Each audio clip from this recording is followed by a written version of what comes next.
Hello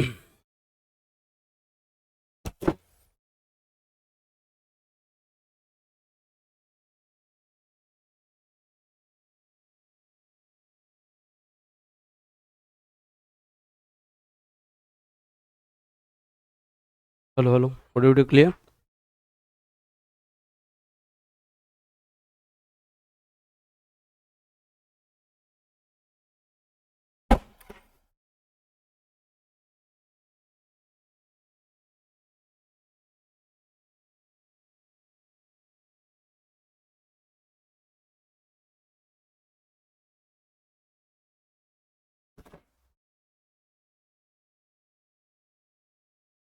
कैसे हो आप लोग और क्या हाल चाल है? नमस्कार। अभी 15-20 दिन थोड़ा ध्यान से पढ़ना, क्योंकि अब मेरी ही क्लासेस लगेगी 15 एक दिन। और सारे टीचर्स की क्लासेस थोड़ी कम की गई हैं, का कारण आप जानते ही हैं।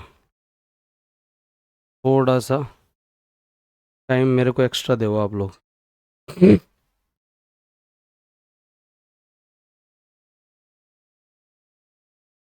ऑडियो क्लियर है?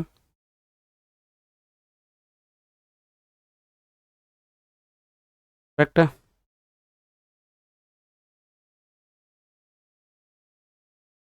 आज से जो हम सीरीज स्टार्ट कर रहे हैं, नए और पुराने सभी विद्यार्थी याद रखना। पहले मैं राजस्थान के आयोग जितने भी हैं के साथ साथ विधिक अधिकार,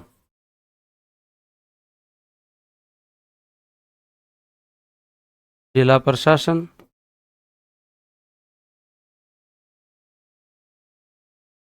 सचिवालय, लोक नीति,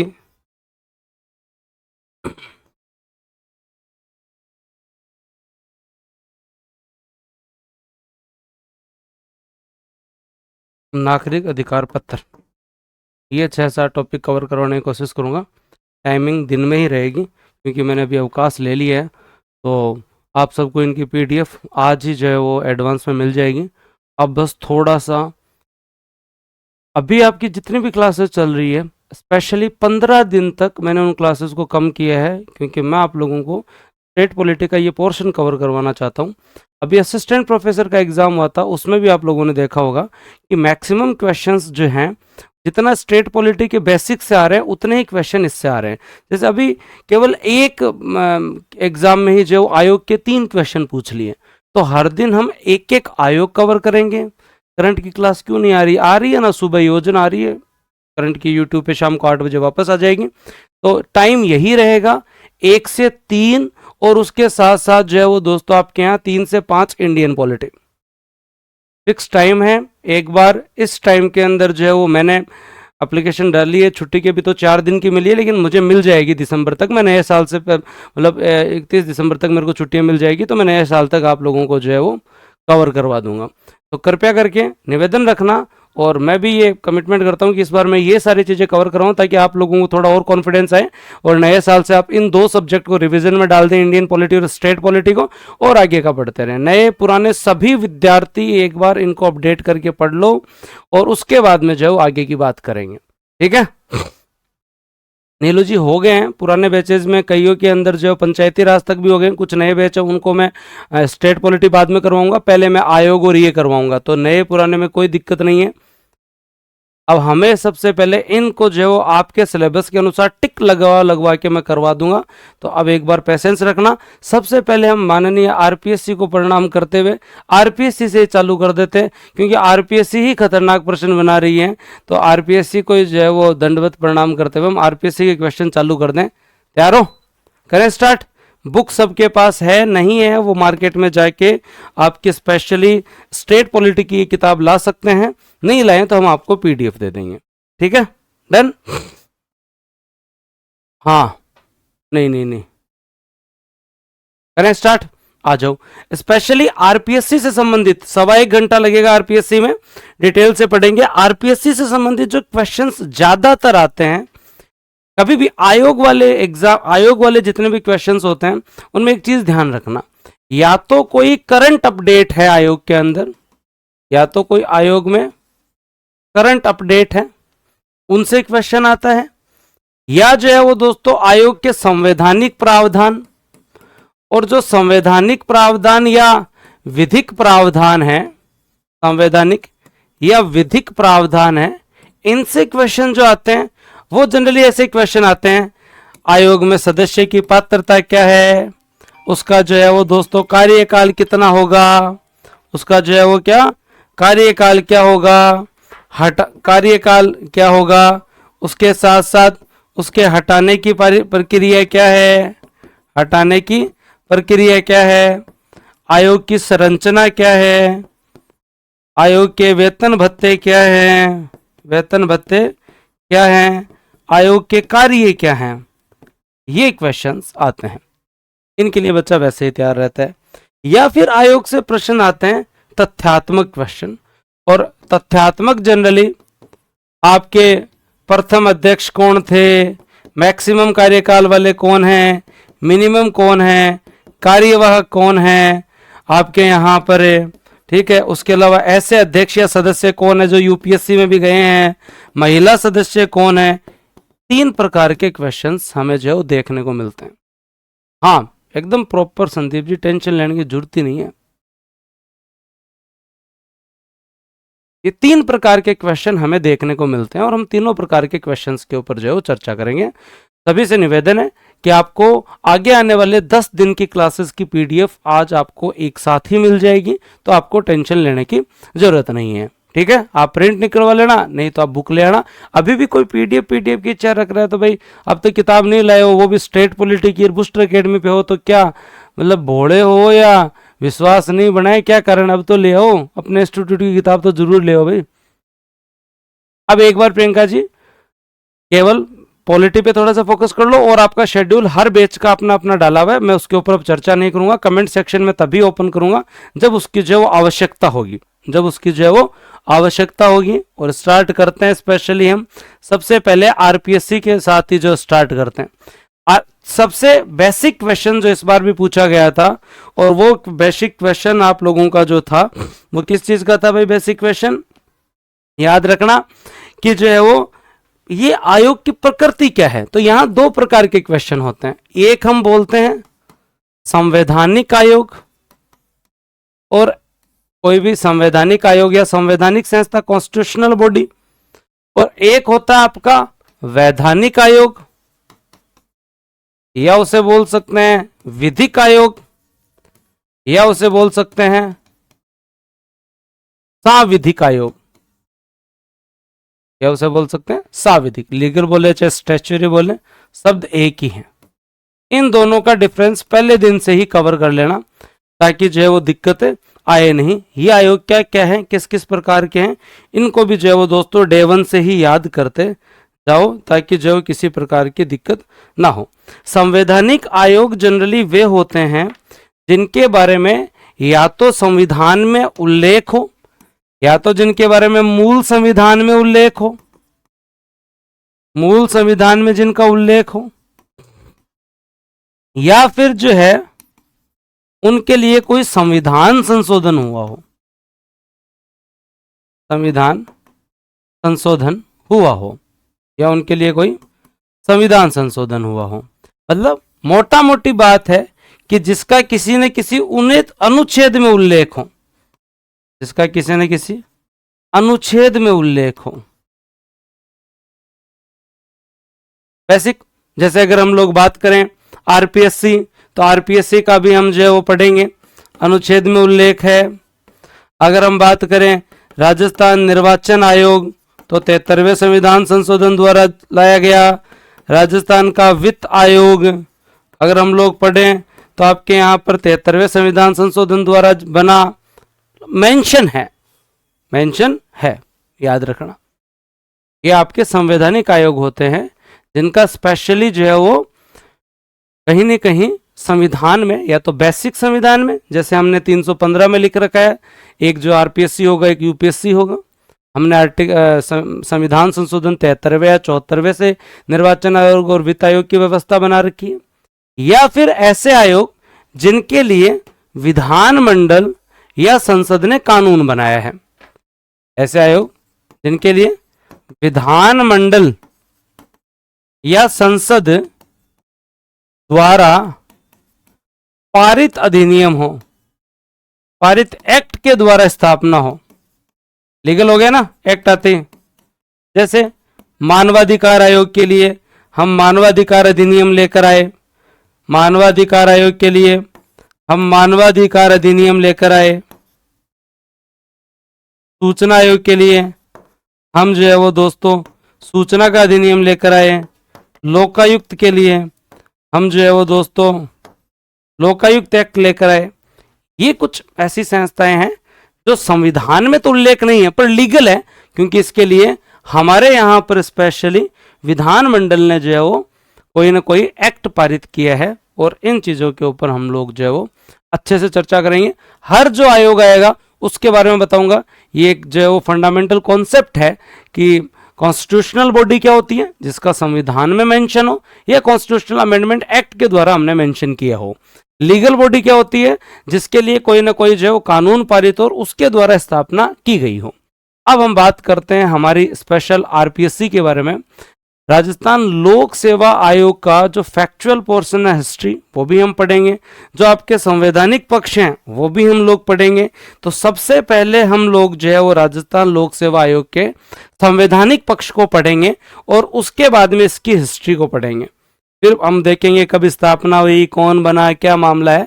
हम सबसे पहले संवैधानिक प्रावधान, आरपीएससी क्या है, यूपीएससी क्या होता है, इन सब के हम संवैधानिक प्रावधान पढ़ेंगे। और उसके बाद में हम जो है वो धीरे धीरे, आपको अगर लगा तो हम लोग जो है वो थोड़े थोड़े इनकी हिस्ट्री को भी खंगालेंगे, क्योंकि क्वेश्चन वहाँ से भी बनते हैं। सबसे पहली बात, संविधान के भाग 14 में आर्टिकल 315 से लेकर 323 तक। अब हमें यूपीएससी तो पढ़ना नहीं स्टेट पॉलिटी में, यहाँ पर UPSC, state PCS, joint public service commission, 2 राज्यों के लिए आयोग का निर्माण करना, इन सब का पूरा गठन कैसे होगा, इनके कार्य क्या होंगी, इनकी शक्तियां क्या होगा, सदस्यों की नियुक्ति कैसे होगी, बर्खास्तगी के क्या प्रावधान है, सब कुछ संविधान में कहाँ मेंशन है। याद रखना, संविधान के भाग 14 में आर्टिकल 315 से लेकर 323 तक जो है वो हमारे यहाँ स्पेशल। हम अब आरपीएससी पढ़ रहे हैं तो आरपीएससी की बात करेंगे, यूपीएससी की एक बार बात हम लोग नहीं करेंगे। और ये सारे के सारे आर्टिकल याद करने की हम कोशिश करेंगे 323 तक जितने भी आर्टिकल्स हैं उनको याद करने की हम लोग जो है वो थोड़ी थोड़ी जो है वो कोशिश करेंगे। कर लोगे? पहले याद करो, इतने आर्टिकल याद करने ही होंगे। हम आयोग के अंदर केवल हटाना, पात्रता क्या, उससे काम नहीं चल सकता। हमें बेसिक समझना पड़ेगा कि क्या क्या प्रोविजंस हैं। तो ये इतने आर्टिकल मैं आपको याद करवाऊंगा। आर्टिकल के साथ पढ़ते हैं ना तो उसकी ऑथेंटिसिटी बढ़ती है। जैसे आर्टिकल 315 क्या कहता है, संघ एवं राज्यों के लिए लोक सेवा आयोग का प्रावधान। संघ के लिए एक लोक सेवा आयोग और प्रत्येक राज्य के लिए एक जो है वो राज्य लोक सेवा आयोग के गठन का प्रावधान हमने 315(1) में किया है। याद रख लेना।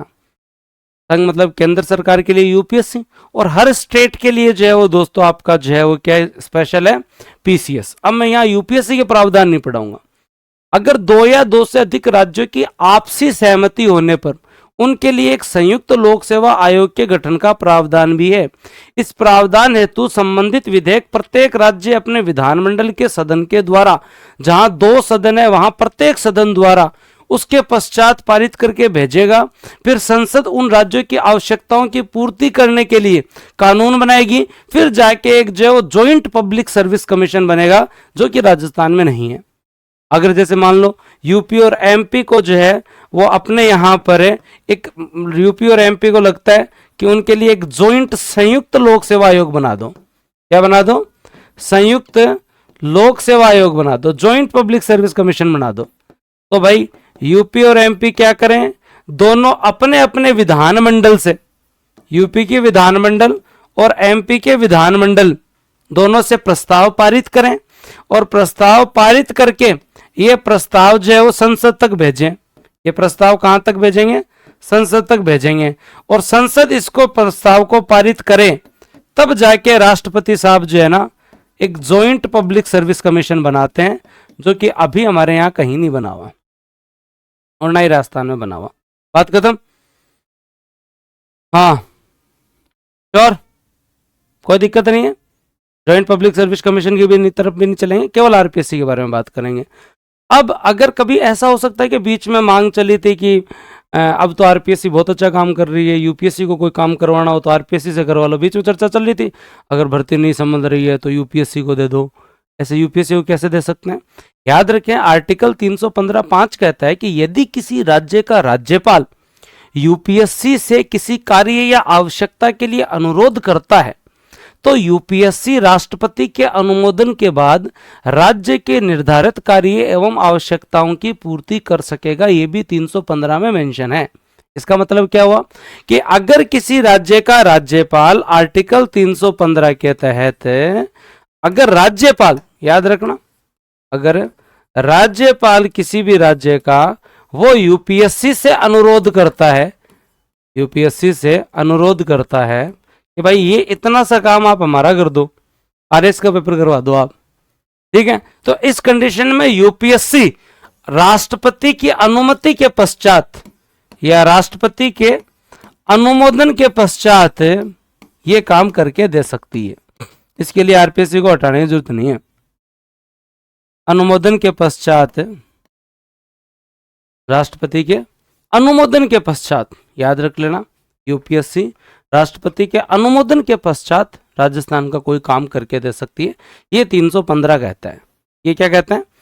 315 कहता है। 315 की बेसिक बात पता चल गई भाई। 315 क्या क्या कहता है कि संघ के लिए एक संघ लोक सेवा आयोग होगा, हर राज्य के लिए एक राज्य लोक सेवा आयोग होगा। अगर कोई दो राज्य अपने लिए संयुक्त लोक सेवा आयोग चाहते हैं तो वो दोनों राज्य अपने विधानमंडल से प्रस्ताव पारित करके भेजें, संसद उस प्रस्ताव को फिर पारित करे, तब जाके राष्ट्रपति जो है वो ज्वाइंट पब्लिक सर्विस कमीशन जो है वो दोस्तों जो है वो बनाएगा। याद आई? और अगर किसी स्टेट के अंदर कोई काम है जो हम यूपीएससी से करवाना चाहते हैं तो उस स्टेट के राज्यपाल साहब अनुरोध करें और राष्ट्रपति साहब का अगर अनुमोदन हो जाए तो यूपीएससी और उस स्टेट का भी थोड़ा बहुत काम कर देगी। अभी तक तो आवश्यकता पड़ी नहीं है, कभी पड़ेगी तो देखेंगे। अब 316 में है लोक सेवा आयोग के अध्यक्ष सदस्य की नियुक्ति एवं कार्यकाल। अध्यक्ष सदस्य की नियुक्ति एवं कार्यकाल, यहां केवल और केवल किसकी बात है? अपॉइंटमेंट की और कार्यकाल की, अपॉइंटमेंट की और कार्यकाल की। याद रखना 316। अब मैं केवल आरपीएससी के अनुसार चलूंगा और यहां से बेसिक टॉपिक जो क्लियर करना, किसी भी प्रकार का डाउट नहीं रहना चाहिए। लोक सेवा आयोग के अध्यक्ष एवं सदस्य की नियुक्ति राज्यपाल के द्वारा की जाती है। राज्यपाल के द्वारा की जाती है मतलब ना तो यहां पर किसी भी प्रकार के संसद का कोई जो है वो इंटरफेयर है, ना ही राष्ट्रपति का इंटरफेयर है, ना ही विधानमंडल का इंटरफेयर है, ना ही कोई समिति है, ना ही कोई कमेटी है। भाई किसी भी प्रकार की कोई समिति भी नहीं है, किसी भी प्रकार की कोई समिति भी नहीं है। काम ठीक है, अच्छी बात है। संसद, राष्ट्रपति, विधानमंडल, कोई समिति, कोई का जिक्र नहीं है। केवल राज्यपाल साहब डिसाइड करेंगे इस व्यक्ति को अध्यक्ष एवं सदस्य जो है वो बनाना है या नहीं बनाना। ये आप लोगों को जो है वो पता होना चाहिए। अब इसकी योग्यता भी देखेंगे, योग्यता क्या होनी चाहिए उनके बारे में भी चर्चा करेंगे, तो वो भी हम लोगों को जो है याद होना चाहिए। तो क्या याद रखना आप लोगों को? राज्य लोक सेवा आयोग के अध्यक्ष एवं सदस्य की नियुक्ति राज्यपाल करता है।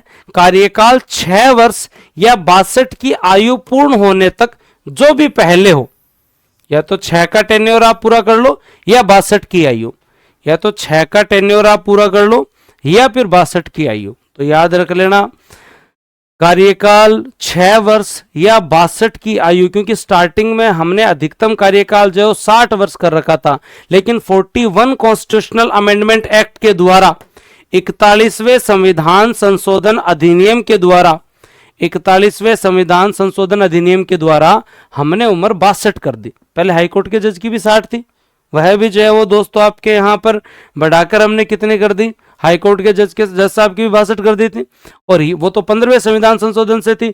ये हम 41वें संविधान संशोधन द्वारा हमने उम्र क्या कर दी भाई? 62 वर्ष कर दी। एक चीज और याद की, ठीक है? स्टेटमेंट में क्वेश्चन आते हैं 6 वर्ष या 62 की आयु जो भी पहले हो। अगर 62 की आयु पहले हो गई तो फिर 6 वर्ष काउंट करने की कोई जरूरत नहीं है, 6 वर्ष पहले पूरे हो गए तो 62 की आयु जो है वो काउंट करने की जरूरत नहीं है, अपॉइंटमेंट करते हैं राज्यपाल। अब यहां से एक चीज समझ में आ गई होगी, और क्या समझ में आई भाई साहब, कि हमने जो है वो कार्यकाल बढ़ाया तो किसकी अनुमति लेनी पड़ी, कार्यकाल जब बढ़ाया तो किसकी अनुमति लेनी पड़ी, संविधान संशोधन करना पड़ेगा। क्या करना पड़ा, संविधान संशोधन करना पड़ेगा। मतलब संसद स्पेशली 3 चीजों के बारे में अमेंडमेंट कर सकती है पार्लियामेंट, किस किस के लिए, कि आपकी नियुक्ति संबंधित प्रावधान, कार्यकाल संबंधी प्रावधान और पात्रता संबंधी प्रावधान या योग्यता।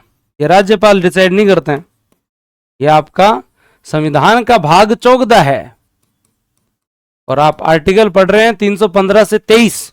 तो यहां से एक बेसिक समझ आनी चाहिए कि अगर हमें किसी भी प्रकार का चेंज अपॉइंटमेंट में करना है, कोई टेन्योर में करना है या पात्रता में करना है, तो विधानमंडल नहीं कर सकता, राज्यपाल नहीं कर सकता। राज्यपाल चाहे तो संख्या बढ़ा सकता है भाई, राज्यपाल चाहे अगर संख्या बढ़ानी हो तो राज्यपाल बढ़ा सकता है, संख्या बढ़ानी है तो कौन बढ़ा सकता है, कि कितने मेंबर होंगे, ये राज्यपाल बढ़ा सकता है। शर्तें जितनी भी हैं वो डिसाइड करनी है तो दोस्तों जो है वो आपके यहां पर राज्यपाल साहब कर सकते हैं, ठीक है। लेकिन ये जरूर याद रख लेना कि आपके 3 प्रकार के क्वेश्चन आएंगे यहां पर, और अभी 3 मैं आपको अलग अलग जो है वो अधिनियम अलग अलग अनुच्छेद पढ़ाऊंगा तब ये कॉन्सेप्ट क्लियर होगा, क्योंकि अब आरपीएससी इतनी बारीकी पे जा रही है तो चाहे कितनी बारीकी पे जाए भले हम प्रश्न को सही करने की कोशिश करेंगे। तो पहली बात क्या समझ में आई, नियुक्ति राज्यपाल स्टार्टिंग में 660 था, अब 662 हो गया, 41वें संविधान संशोधन 1976 के तहत हो गया, बात खत्म। अब बात आती है योग्यता, अध्यक्ष एवं सदस्य पद हेतु योग्यता। आयोग के लिए स्पेशल कोई अध्यक्ष की योग्यता नहीं है, सिंपल सी योग्यता है कि आयोग के आधे सदस्यों को 10 वर्ष का केंद्रीय राज्य में सरकारी सेवा में अनुभव हो तथा अन्य आधे सदस्यों को शिक्षा, समाज सेवा और राजनेता या वकील भी हो सकते हैं। क्या मतलब अलग से कोई जो है वो नहीं लिखा हुआ, आधे सदस्यों को 10 वर्ष का प्रशासनिक या केंद्रीय राज्य सेवा का अनुभव होना जरूरी है। उसके अलावा दोस्तों इन्हें जो है वो किसी भी प्रकार की चीज की आवश्यकता नहीं है, ये आप लोग जो है जरूर याद रख लेना। रख लोगे क्या, क्या कहा इन्होंने, अध्यक्ष एवं सदस्य पद की योग्यता, अध्यक्ष के लिए कोई अलग से एलिजिबिलिटी नहीं है, सिंपल सी। क्या एक अनपढ़ व्यक्ति भी जो है वो आरपीएससी में सदस्य बन सकता है, बन सकते हैं जी। संविधान कहता है आधे सदस्यों को 10 वर्ष का सरकारी सेवा का अनुभव होना जरूरी है, आधे सदस्य शिक्षा, समाज सेवा से भी हो सकते हैं, मतलब अनपढ़ व्यक्ति भी आरपीएससी का जो है वो मेंबर बन सकता है, एकदम क्लियर। और क्या लिखा है, अध्यक्ष का पद अगर रिक्त है तो जो सीनियर सदस्य होगा वो कार्यवाहक अध्यक्ष नियुक्त किया जाएगा। क्या परंपरा है हमारे यहाँ पे, मान लो कि अपॉइंटमेंट नहीं हुआ, थोड़ा डिले चल रहा है और पद खाली हो गया, त्याग पत्र दे दिया, या जो है वो कार्यकाल पूरा हो गया या देहांत हो गया, कोई भी कारण है, तो उस कंडीशन के अंदर जो वरिष्ठतम सदस्य है, वरिष्ठतम जो सदस्य है, वरिष्ठतम जो सीनियर सदस्य है, अब सर सीनियरिटी कैसे डिसाइड होती है, जिसको जितना ज्यादा टाइम हो गया आरपीएससी में, ऐसा नहीं कि तुम उम्र के हिसाब से सीनियर आदमी देखो, नहीं, टेन्योर के हिसाब से कि भी 3 साल 4 साल किसको हो गए। जो मोस्ट सीनियर आपका जो सदस्य है, जो वरिष्ठतम सदस्य है, वो जो है वो क्या बनता है, कार्यवाहक अध्यक्ष बनता है। क्या बनता है भाई, कार्यवाहक अध्यक्ष बनता है, याद कर लेना। और आज तक हमारे जो कार्यवाहक अध्यक्ष रहे हैं ना, वो लगभग जो है वो दोस्तों कितने रहे हैं, 8 कार्यवाहक अध्यक्ष रहे हैं। कितने रहे हैं भाई साहब, 8 कार्यवाहक अध्यक्ष रहे हैं। आरपीएससी में एक इंपॉर्टेंट फैक्ट याद करवा रहा हूं, 8 कार्यवाहक अध्यक्ष रहे हैं। और इन 8 कार्यवाहक अध्यक्ष में भी अगर आप स्पेशली अगर देखेंगे तो आपके यहाँ पे LL जोशी साहब और जसवंत राठी जी को जरूर याद रख लेना भाई, और को तो याद करो नहीं करो।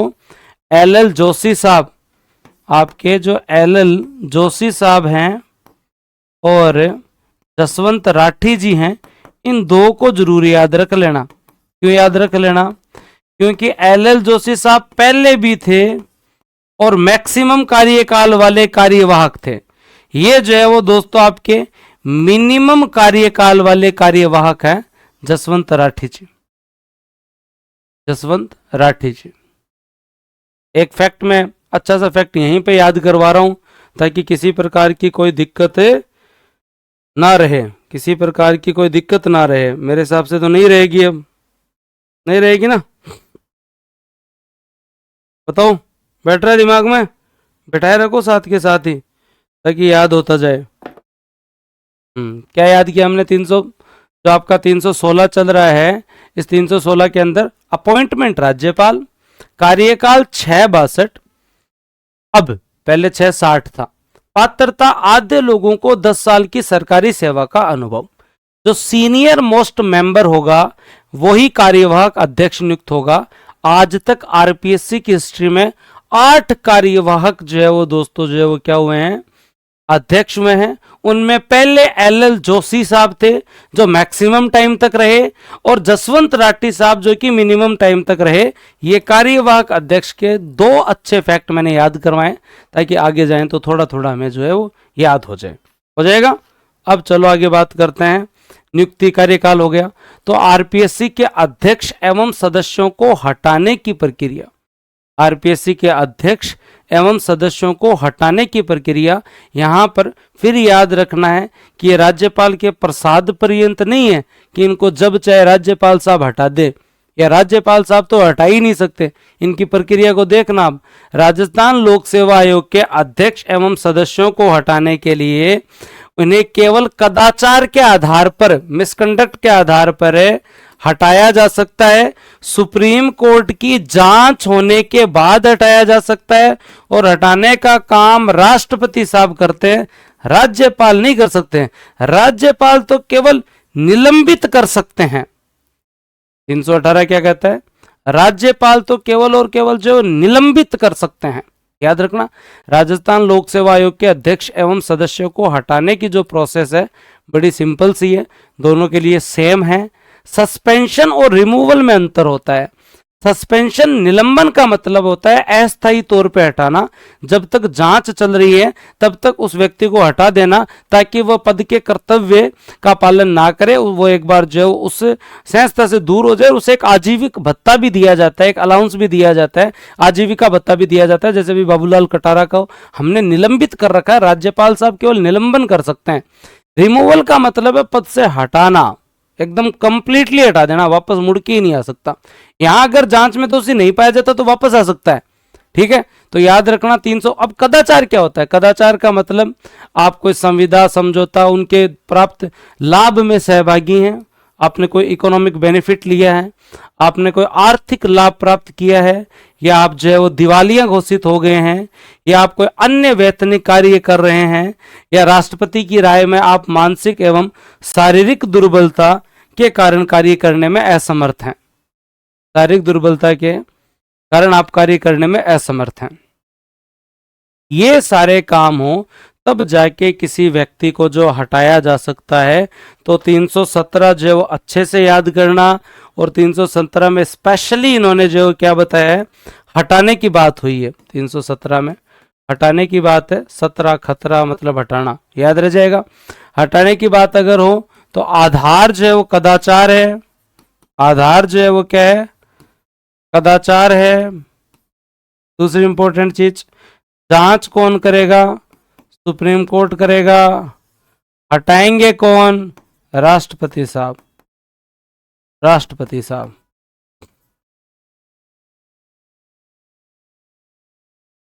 राष्ट्रपति साहब, याद रह जाएगा। ये बात है हटाने की, ये बात है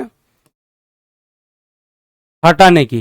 लेकिन अगर कोई पूछने निलंबन, निलंबन अस्थायी होता है, निलंबन अस्थायी होता है, और अस्थायी निलंबन होता है उसमें एक भत्ता भी मिलता रहता है, जांच के दौरान निलंबन किया जाता है, और ये जो निलंबन होता है इसमें आजीविका भत्ता भी दिया जाता है। जांच में अगर दोषी पाया जाता है तो उस कंडीशन में से फिर बाद में हटा दिया जाता है। ये निलंबन का काम केवल राज्यपाल कर सकते हैं। कोई डाउट नहीं है किसी को? अगर कोई हमसे पूछ ले 316 के तहत हमारे यहाँ पर प्रॉपर 316 में नियुक्ति, तो कभी कोई दिक्कत नहीं है, नियुक्ति राज्यपाल करता है। कार्यकाल अब जो है वो अपना 662 है। कार्यकाल अपना कितना है? 662 है। और जो वरिष्ठतम होगा, हाँ, वो जो है वो दोस्तों आपका कार्यवाहक अध्यक्ष बन जाएगा। और पात्रता क्या है? आधे सरकारी सेवा से, वो भी 10 साल की कम से कम, चाहे सेंटर की हो चाहे स्टेट की हो। 16 और 17 क्लियर। अब चलते हैं 18 पे, फिर मैं 19, फिर 20, फिर 21, फिर 22 और फिर 23, फिर कमेंट सेक्शन ओपन। आपके जो है वो क्वेश्चंस लिए जाएंगे, फिर हम जो है वो तथ्यात्मक पक्ष भी जो है वो पढ़ेंगे। फिर हम थोड़ा तथ्यात्मक पक्ष भी जो है वो पढ़ेंगे। क्लियर? कोई डाउट नहीं है किसी को? चलते हैं आगे। अब चलते हैं अपने यहाँ पे स्पेशली 318 में अध्यक्ष एवं सदस्यों की सेवा शर्तें। अध्यक्ष एवं सदस्यों की सेवा शर्तें राज्यपाल निर्धारित करते हैं। सेवा शर्तें कौन डिसाइड करता है? राज्यपाल के द्वारा। अगर आरपीएससी की डिसाइड करनी है सेवा शर्तें तो राज्यपाल करेगा, छोटी छोटी बात के लिए मत जाओ। और अगर यूपीएससी की करनी है तो कौन करेगा? राष्ट्रपति साहब करेंगे। कौन करेंगे? राष्ट्रपति साहब करेंगे। तो राजस्थान लोक सेवा आयोग के अध्यक्ष की बात हो, हाँ, चाहे सदस्य हो, इनकी सेवा शर्तें हो, चाहे दोस्तों आपकी इनकी संख्या कितनी होगी, है ना, इनके वेतन क्या होंगे, इनके भत्ते क्या होंगे, ये सारी चीजें जो कौन डिसाइड करता है? राज्यपाल। ये सारी चीजें कौन डिसाइड करता है? राज्यपाल, है ना। शर्तें केवल, कंडीशंस कौन डिसाइड करता है? राज्यपाल। याद रख लेना। उसके बाद अगला इंपॉर्टेंट 319 आयोग के सदस्य न रहने पर पद धारण करने संबंधी प्रावधान। याद रखना, आरपीएससी का कोई सदस्य अपनी पदावधि की समाप्ति के बाद उस पद पर वापस नहीं आ सकता।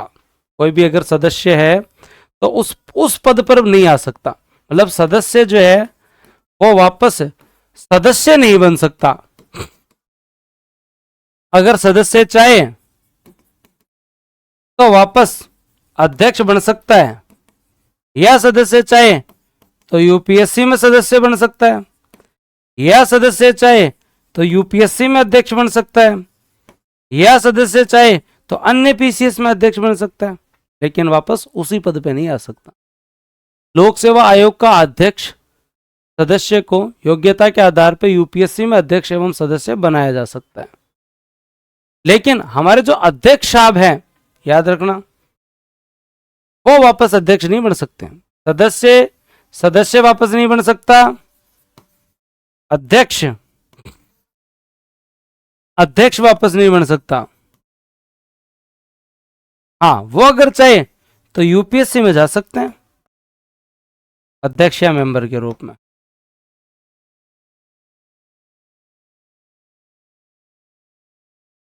वहां 665 है ना, वहां जा सकते हैं। 3 साल बच रखे हैं, जाना है तो चले जाओ। 3 साल बच रखे हैं, जाना है तो जा सकते हैं। आगे बात 319 क्या कहते हैं? मेंबर वापस मेंबर नहीं बन सकता, मतलब आप उस पद पर वापस नहीं आ सकते। अध्यक्ष वापस अध्यक्ष नहीं बन सकता। अगर मेंबर को बनना है तो अध्यक्ष बने, या फिर जो है वो यूपीएससी में मेंबर या अध्यक्ष बने। ठीक है, अध्यक्ष को बनना है तो यूपीएससी में मेंबर या अध्यक्ष बने, आरपीएससी में वापस नहीं बन सकता। ये भी आप लोग जो है वो जरूर याद रखें। अब बात आती है 320 की कि काम क्या है, राज्य लोक सेवा आयोग के काम क्या है। तो याद रख लेना, राज्य लोक सेवा आयोग के प्रमुख काम है, स्पेशली कर्तव्य है कि वह राज्य की सेवाओं की नियुक्ति की परीक्षाएं आयोजित कराएं। मतलब ये एक वैकेंसी करवाने वाली जो है वो संस्था है। क्या है दोस्तों? वैकेंसी करवाने वाली संस्था है। पहली इंपॉर्टेंट चीज तो ये, ऐसा नहीं कि कितनी वैकेंसी आएगी ये आरपीएससी डिसाइड नहीं करता, ये आपका वो विभाग डिसाइड करता है या कार्मिक विभाग डिसाइड करता है कि इतनी आरएस की भर्ती आएगी। इनके पास तो अभ्यर्थना जाती है और उसके बाद ही राज्य लोक सेवा आयोग राज्य सरकार को कुछ मामलों में परामर्श दे सकती है। राज्य लोक सेवा आयोग राज्य सरकार को कुछ मामलों में परामर्श भी दे सकती है। जैसे सिविल सेवा और सिविल पदों पर भर्ती की जो पद्धतियां हैं, किस प्रकार की भर्ती करवानी चाहिए, हमें किस प्रकार की भर्ती करवानी चाहिए, ऐसे विषय पर ये जो है वो रिकमेंडेशन दे सकते हैं कि भाई 3 फेज होने चाहिए, 4 फेज होने चाहिए, है ना। स्पेशली ये रिकमेंडेशन दे सकते हैं, डिसाइड तो फिर विभाग ही करेगा, क्योंकि ये भर्ती करवाने वाली एजेंसी है, भर्ती लाने वाली एजेंसी नहीं है। भर्ती तो भाई एक तरीके से नोटिफिकेशन ही जारी करते होंगे, लेकिन डिपार्टमेंट भेजेगा ना कार्मिक विभाग, तभी आएगी आरएस की भर्ती। सिविल सेवा और पदों पर नियुक्तियां करने, याद रखना, अपॉइंटमेंट के लिए पूरा प्रपोजल तैयार करके भेज देगी डीओपी को वापस। जैसे आरएस वालों को रिजल्ट आ गया, अब नियुक्ति करने के लिए लो भाई साहब लिस्ट बनाए भेज देंगे। अब देखना, इसके बाद जैसे आरएस का रिजल्ट आ गया ना, इसके बाद आगे का काम पूरा डिपार्टमेंट करेगा, कार्मिक विभाग करेगा कि भाई एसडीएम का काम, एसडीएम, आरपीएस, आरटीएस, अलॉटमेंट होना सब कुछ कार्मिक विभाग का काम है। अब आरपीएस ये काम नहीं है। उसके अलावा एक सेवा से दूसरी सेवा में पदोन्नति की कोई बात हो, प्रमोशन की बात हो, चाहे स्थानांतरण करने की बात हो, सेवा से दूसरी सेवा में, प्रॉपर ऐसे हर ट्रांसफर में नहीं। याद रखें, फिर वापस कह रहा हूं, नॉर्मल मतलब मेरा ट्रांसफर सुजानगढ़ से रतनगढ़ हो, इसमें आरपीएससी का कोई रोल नहीं है। मेरा ट्रांसफर है सुजानगढ़ से जो है वो दोस्तों जो है वो रतनगढ़ हो, इसमें आरपीएससी का कोई रोल नहीं है। लेकिन कोई व्यक्ति तहसीलदार सेवा से राजस्थान प्रशासनिक सेवा में जाए या प्रशासनिक सेवा से अखिल भारतीय सेवा में जाए, उस समय किसका रोल है? आरपीएससी। अब जैसे मैं आपको एग्जांपल देता हूं, जैसे हम एज ए नायब तहसीलदार ज्वाइन करते हैं, अब हमारे जो डीपीसी होगी, जिस तरीके से हमारा प्रमोशन जो अब हो रहा है 5-7 दिनों में, तो उसके अंदर कौन कर रहा है? कर रहा रेवेन्यू बोर्ड है, लेकिन फाइल आरपीएससी के पास जाएगी और आरपीएससी उस पर रिकमेंडेशन देगी। उसके बाद हर आदमी का जो है वो क्या होगा? प्रमोशन होगा। तो परामर्श कहां कहां? भर्ती की पद्धति, नियुक्ति के टाइम परामर्श, पदोन्नति के टाइम परामर्श, और स्थानांतरण मतलब कैडर ट्रांसफर। ऐसा नहीं कि कोई आदमी एसडीएम झालावाड़ से जो है वो बांसवाड़ा लगाया जाता है या बांसवाड़ा से बाड़मेर लगाया जाता है तो उस व्यक्ति के लिए आरपीएससी परामर्श। भारत सरकार या किसी राज्य के अधीन सिविल हैसियत में सेवा करने वाले व्यक्ति को प्रभावित करने वाले सभी अनुशासनात्मक मामलों, जिसमें ऐसे मामले भी संबंधित अध्यादेश या याचिकाएं भी शामिल हैं, उनके अंदर भी जो है वो कोई अनुशासनात्मक मामले हैं, उनके अंदर भी जो है वो दोस्तों ये क्या देंगे? परामर्श देंगे। उनके अंदर भी जो है वो क्या देंगे? ये परामर्श देंगे। कोई व्यक्ति को हटाने की बात हो, कोई बात हो, कोई डिसिप्लिनरी कोई एक्शन लेना हो, उसके अंदर भी जो है वो दोस्तों ये क्या देंगे? परामर्श देंगे। ये भी याद रखना। राष्ट्रपति या किसी राज्य के राज्यपाल द्वारा खंड 3 के अधीन बनाए गए किसी नियम बनाए जाने पश्चात यथाशीघ्र यथास्थिति संसद के प्रत्येक सदन या राज्य के विधानमंडल के सदन या प्रत्येक सदन के समकक्ष कम से कम 14 दिन के लिए रखे जाएंगे, अगर हो, है ना। और उसके बाद संसद के दोनों सदन या राज्य के विधानमंडल का सदन या दोनों सदन उस सत्र में वे इस प्रकार जो भी रखे गए उनको पारित करेगा, जो भी चेंजेस हैं उनको। तो स्पेशली इनका मेन काम क्या है उसको समझने की काम चेष्टा रखना, और मेन काम जो है वो क्या इनका है और क्या नहीं है, इसको आप थोड़ा सा जरूर ध्यान रखना।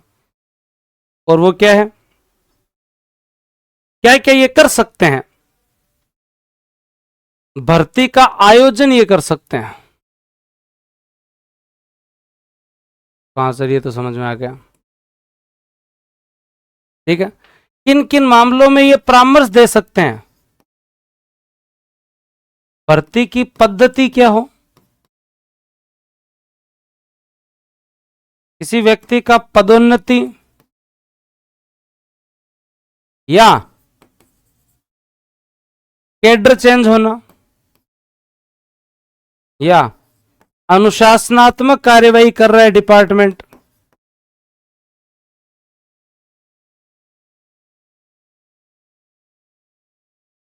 क्या क्या काम ये कर सकते हैं। तो ये रिक्रूटमेंट एजेंसी है। ये क्या है? रिक्रूटमेंट एजेंसी है। क्या है? रिक्रूटमेंट एजेंसी है। क्या क्या काम जो है उसके अंदर राज्य सरकार इनका परामर्श नहीं लेती है? परामर्श नहीं लेती है। परामर्श नहीं लेती है किन किन मामलों के अंदर? तो एक चीज याद रखना, एक तो पद कितने होंगे, कितनी आपकी भर्ती आएगी, कार्मिक विभाग जाने। पद का वर्गीकरण क्या होगा, इनको बना के भेजा जाएगा, कार्मिक विभाग जाने। पद का वर्गीकरण क्या होगा। उसके बाद में आपका जो वेतन कितना होगा कर्मचारी का, कार्मिक विभाग जाने। उसकी नियुक्ति कब होगी, डिपार्टमेंट जाने। उसकी ट्रेनिंग कितनी होगी, डिपार्टमेंट जाने। उसका प्रोबेशन कितना होगा, डिपार्टमेंट जाने। इनका काम इतना ही है।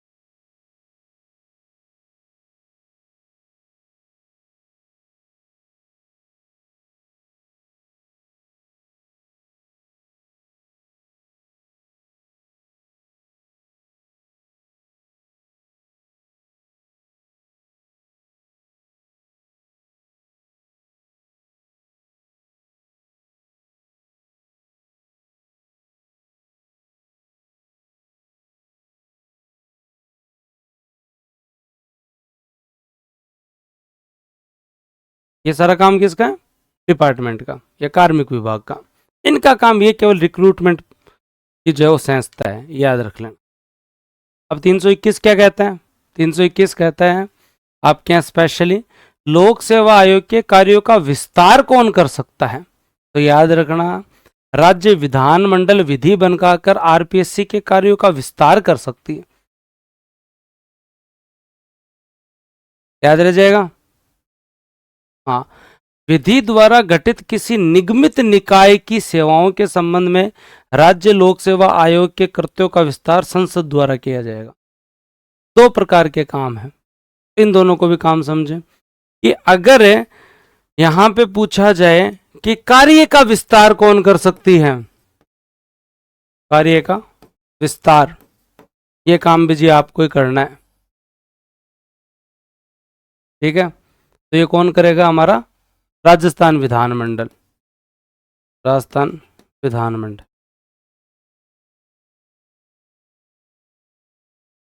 विधि द्वारा किसी गठित निगमित निकाय की सेवाओं के संबंध में, कोई सरकार का कानून द्वारा गठित कोई ऐसा कॉरपोरेट निकाय है, कोई निगमित निकाय है, कोई ऐसा जो है वो बॉडी है, उसकी सेवाओं के संबंध में आयोग के कार्यों का विस्तार करना हो तो संसद करेगा।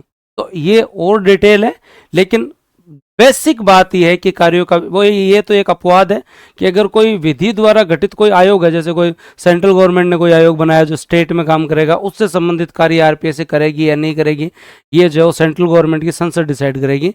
लेकिन जो है वो ये जरूर याद रखना, कार्यों का विस्तार जो है आरपीएससी जो है वो कर सकती है। आरपीएससी कार्य विस्तार हमारा विधानमंडल कर सकता है। और 322 क्या कहता है, वेतन भत्ते और पेंशन। राज्य लोक सेवा आयोग के वे जिनमें सदस्यों कर्मचारी उनके संबंध में कोई भी वेतन भत्ते पेंशन शामिल हैं, याद रख लेना, ये वेतन भत्ते पेंशन सारे के सारे जो है वो राज्य की संचित निधि पर भारित होंगे। मतलब इनमें किसी प्रकार की कटौती नहीं की जा सकती, इनमें किसी प्रकार की जो कमी नहीं की जा सकती। आप चाहे तो बढ़ा सकते हो, आप चाहे तो बढ़ा सकते हो। और 323 क्या कहता है, ये हर साल प्रति वर्ष राज्यपाल को एक प्रतिवेदन प्रस्तुत करेंगे और राज्यपाल साहब इस प्रतिवेदन को विधानमंडल के समक्ष प्रस्तुत करेंगे। याद रह जाएगा। अगर संयुक्त हो तो वो जॉइंट पब्लिक सर्विस कमीशन भी हर राज्य को अपना अपना प्रतिवेदन दे देगा और हर राज्य का राज्यपाल अपने अपने विधानमंडल में रख देगा। ये आर्टिकल है। गुरुजी याद कैसे करें आर्टिकल? तो ठीक है, समझ में तो आ गए, बातें तो पूरी पता ही थी, लेकिन याद कैसे करें? देखो याद करने का सिंपल सा है। अब मैं आपको एक बार याद करवा के कन्फ्यूजन है वो जितने भी हैं वो खत्म करवाता हूँ। 315 में आरपीएससी का प्रावधान है, राज्य लोक सेवा आयोग का प्रावधान है, यूपीएससी का भी है, और यह भी प्रावधान है कि जॉइंट पब्लिक सर्विस कमीशन भी बन सकता है। यह भी प्रावधान है कि राज्यपाल अगर यूपीएससी को कोई काम के लिए कहे और राष्ट्रपति साहब हां भर दें तो कुछ काम आप वहां से भी करवा सकते हो। हाँ सर, इनमें कोई दिक्कत नहीं। 16 कहता है नियुक्ति और कार्यकाल। नियुक्ति और कार्यकाल का जितना भी मामला है,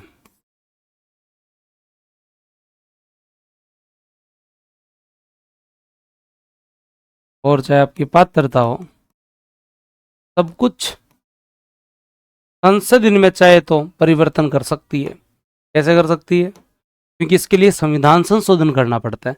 नियुक्ति राज्यपाल साहब करेंगे, कार्यकाल 6/62 हो गया, और 1/2 सदस्यों के पास 10 साल का सरकारी अनुभव होना जरूरी है। फिर आते हैं बात 317 की। 317 कहता है पद से हटाना, 17 से खतरा, तो पद से हटाना। पद से हटाने की बात हो तो सिंपल है, सुप्रीम कोर्ट की जांच के बाद कदाचार के आधार पे, सुप्रीम कोर्ट की जांच के पश्चात राष्ट्रपति हटाएंगे। राष्ट्रपति हटाएंगे। ये 3 मेजर आपके जो है वो आर्टिकल हैं। 3 मेजर आर्टिकल हैं। टोटल 9 ही याद करने, 8-9 याद करने ना, तो ये 3 मेजर आर्टिकल हैं।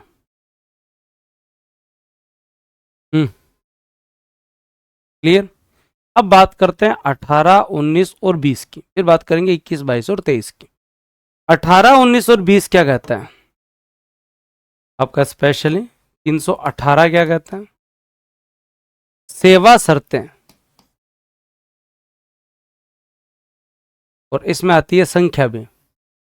ये सब कुछ राज्यपाल डिसाइड करता है। देख लो, कार्यकाल और सब कुछ संसद, लेकिन सेवा शर्तें पूरी जो है वो कौन डिसाइड करेगा? राज्यपाल डिसाइड करेगा। उसके बाद बात करते हैं 319,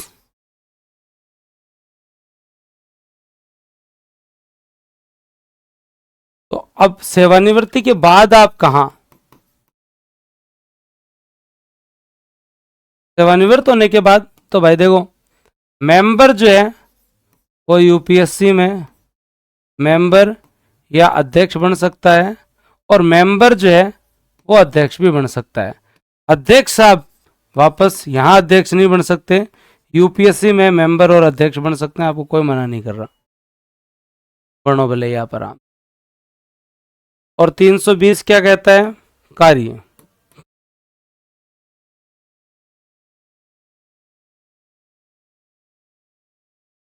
कार्य सिंपल बात है, आप एक भर्ती करवाने वाली एजेंसी हैं, आपके अगर परामर्श भी लिए जाएंगे तो स्पेशली भर्ती की पद्धति में,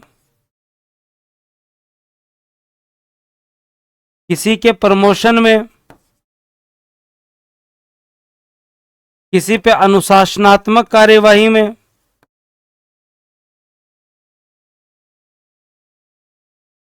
किसमें नहीं लिए जाएंगे? पद कितने हैं इसमें नहीं लिए जाएंगे? पद कितने?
हाँ हाँ पता है मुझे, आवाज़ नहीं आ रही थी पर काम की नहीं थी ना।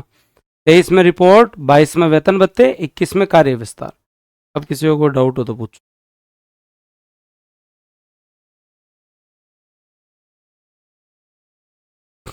हम्म। अब किसी को कोई डाउट हो तो पूछो। अब मैं आपको फैक्चुअल पोर्शन याद करूँगा। इतना डिटेल से पढ़ेंगे आयोग भाई। मजा आया? Hello hello. आनंद आया? माइक ऑन ही है देवताओं, मत करो कॉपी पेस्ट। एक बार और रिवीजन जाते टाइम करवा देंगे।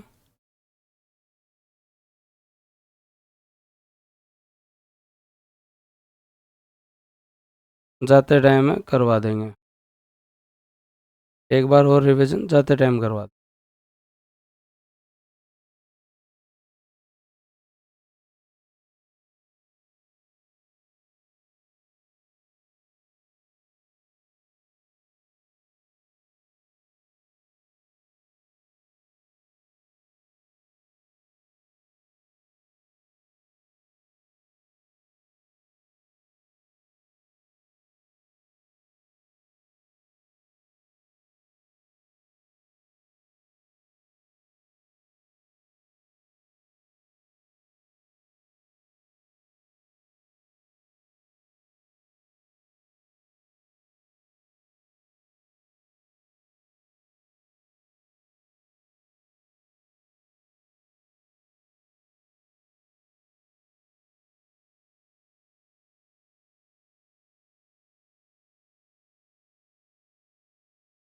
मंत्री परिषद का ही होता है रोल तो।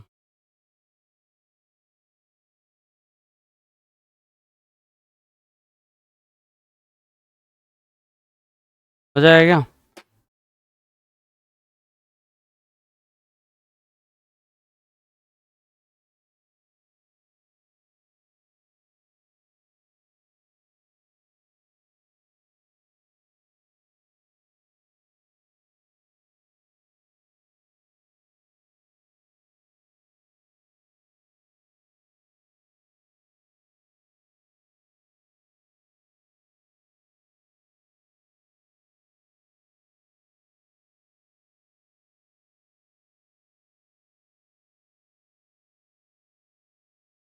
Hello hello hello hello. Joint public सर्विसन भी होता है। बता दिया ना, तो आरपीसी के साथ नहीं पढ़ना, इतना ही बताया जो तुम्हें याद करना है कि अगर दोनों राज्य चाहे तो जॉइंट पब्लिक सर्विस कमीशन हो सकता है। दोनों राज्य अपना अपना काम करके भेजेंगे। करंट आप ऐप में अलग से पढ़ोगे? पढ़ा रहा हूँ भाई मैं यूट्यूब पे करंट पूरा बढ़िया है। 320 आर्टिकल वापस बता दो। 320 आर्टिकल कहता है क्या क्या काम कर सकते हैं ये। भर्ती का कर सकते हैं, भर्ती की पद्धति के लिए परामर्श कर सकते हैं। प्रमोशन, जैसे कौन तहसीलदार से जो है वो नायब तहसीलदार से तहसीलदार बनेगा, प्रमोशन में इनके पास एक बार फाइल जाती है, इनकी परामर्श जरूरी है। करेगा डिपार्टमेंट लेकिन इनसे परामर्श लेगा। किसी को हटाना है तो हटाएगा डिपार्टमेंट लेकिन इनसे परामर्श लेगा। लेकिन पद कितने होंगे, भर्ती में वर्गीकरण क्या होगा, इनका प्रोबेशन क्या होगा, ट्रेनिंग क्या होगी ना, इनसे कोई मतलब नहीं है। गवर्नमेंट खुद करवाएगी। उनका कार्यकाल, कार्यवाह में सर्वाधिक कैसे हुआ, अभी मैं फैक्चुअल पोर्शन करवाऊंगा ना रतन। नोटिफिकेशन पर नोटिफिकेशन आते हैं पर 5 दिन हो गए, बढ़िया बात है। हाँ, ये संसद वाली लाइन, इन चीजों में अपॉइंटमेंट कौन करेगा, कार्यकाल 6-60 होगा, 62 होगा, इन चीजों में चेंज संसद ही कर सकती है, राज्य विधानमंडल नहीं कर सकते। जैसे हम 41वें संविधान संशोधन से हमने उम्र बढ़ाई और 60 से 62 की, इनमें नहीं कर सकते। आई बात समझ? हाँ जा सकते हैं, कोई दिक्कत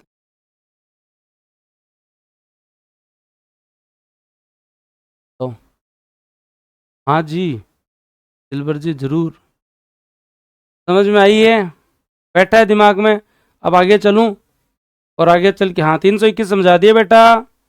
अरुणा 2 बार समझा दिए मैंने, वापस और समझा देता हूँ। ये केवल 320 समझा दिया, 21 भी समझा दिया। 21 क्या है कि कोई भी काम आरपीएससी को और देना है तो उसके लिए राजस्थान विधानमंडल प्रस्ताव पारित करेगी, फिर देगी। कौन दे सकता है? राज्य विधानमंडल ही काम दे सकता है।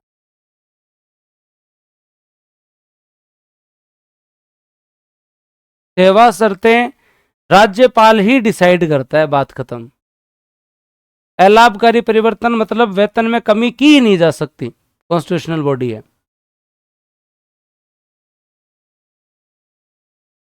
अब संख्या कितनी है, क्या मामला है, वो अब पढ़ाऊंगा ना, 1 घंटा और लगेगा अभी।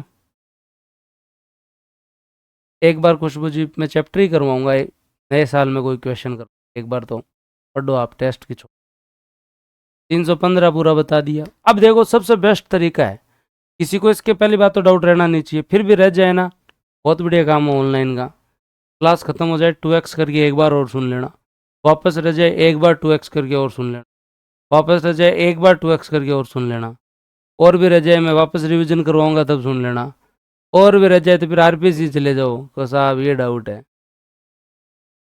323 रिपोर्ट, प्रतिवर्ष रिपोर्ट बना के ये गवर्नर को देंगे और गवर्नर साहब विधानमंडल।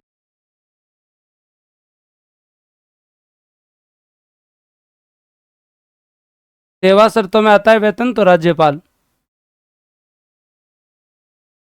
319 एक्सप्लेन करके बता दिया भाई प्रॉपर कि वो व्यक्ति उसी पद पे वापस नहीं हो सकता। 323 में थोड़ा वापस कि बेटा जी जो आपकी रिपोर्ट बनाते हैं प्रतिवर्ष ये राज्यपाल साहब को देंगे और राज्यपाल साहब विधानमंडल में प्रस्तुत कर देंगे। एक टॉपिक याद करते हैं तो वापस भूल जाते हैं, हाँ तो ये है ही। और बताओ खुशबू जी, पहले पढ़ा रहा हूँ वो पढ़ लो, वो मेरा कंसर्न है कि मैं कौन सा टॉपिक कब पढ़ रहा हूँ। सलाह मानना बाध्य करिए, कोई मानना बाध्यकारी नहीं है। चले कौन सी सलाह जिस रिपोर्ट में दी जाए वो कोई बाध्यकारी नहीं।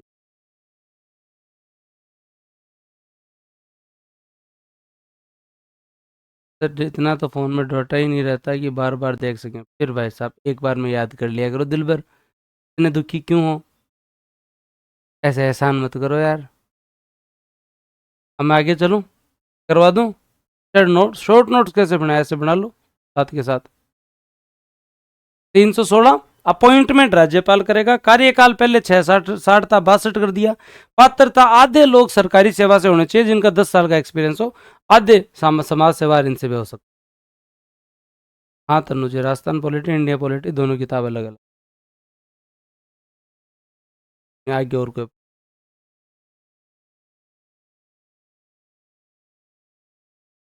ठीक है पूजा जी।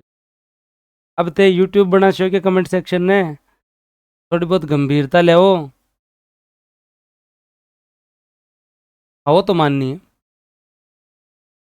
अब इन यूट्यूब बना शो गया हट जाओ, आवश्यकता नहीं है, पर जो इम्पोर्टेंट है बस उतना बहुत है।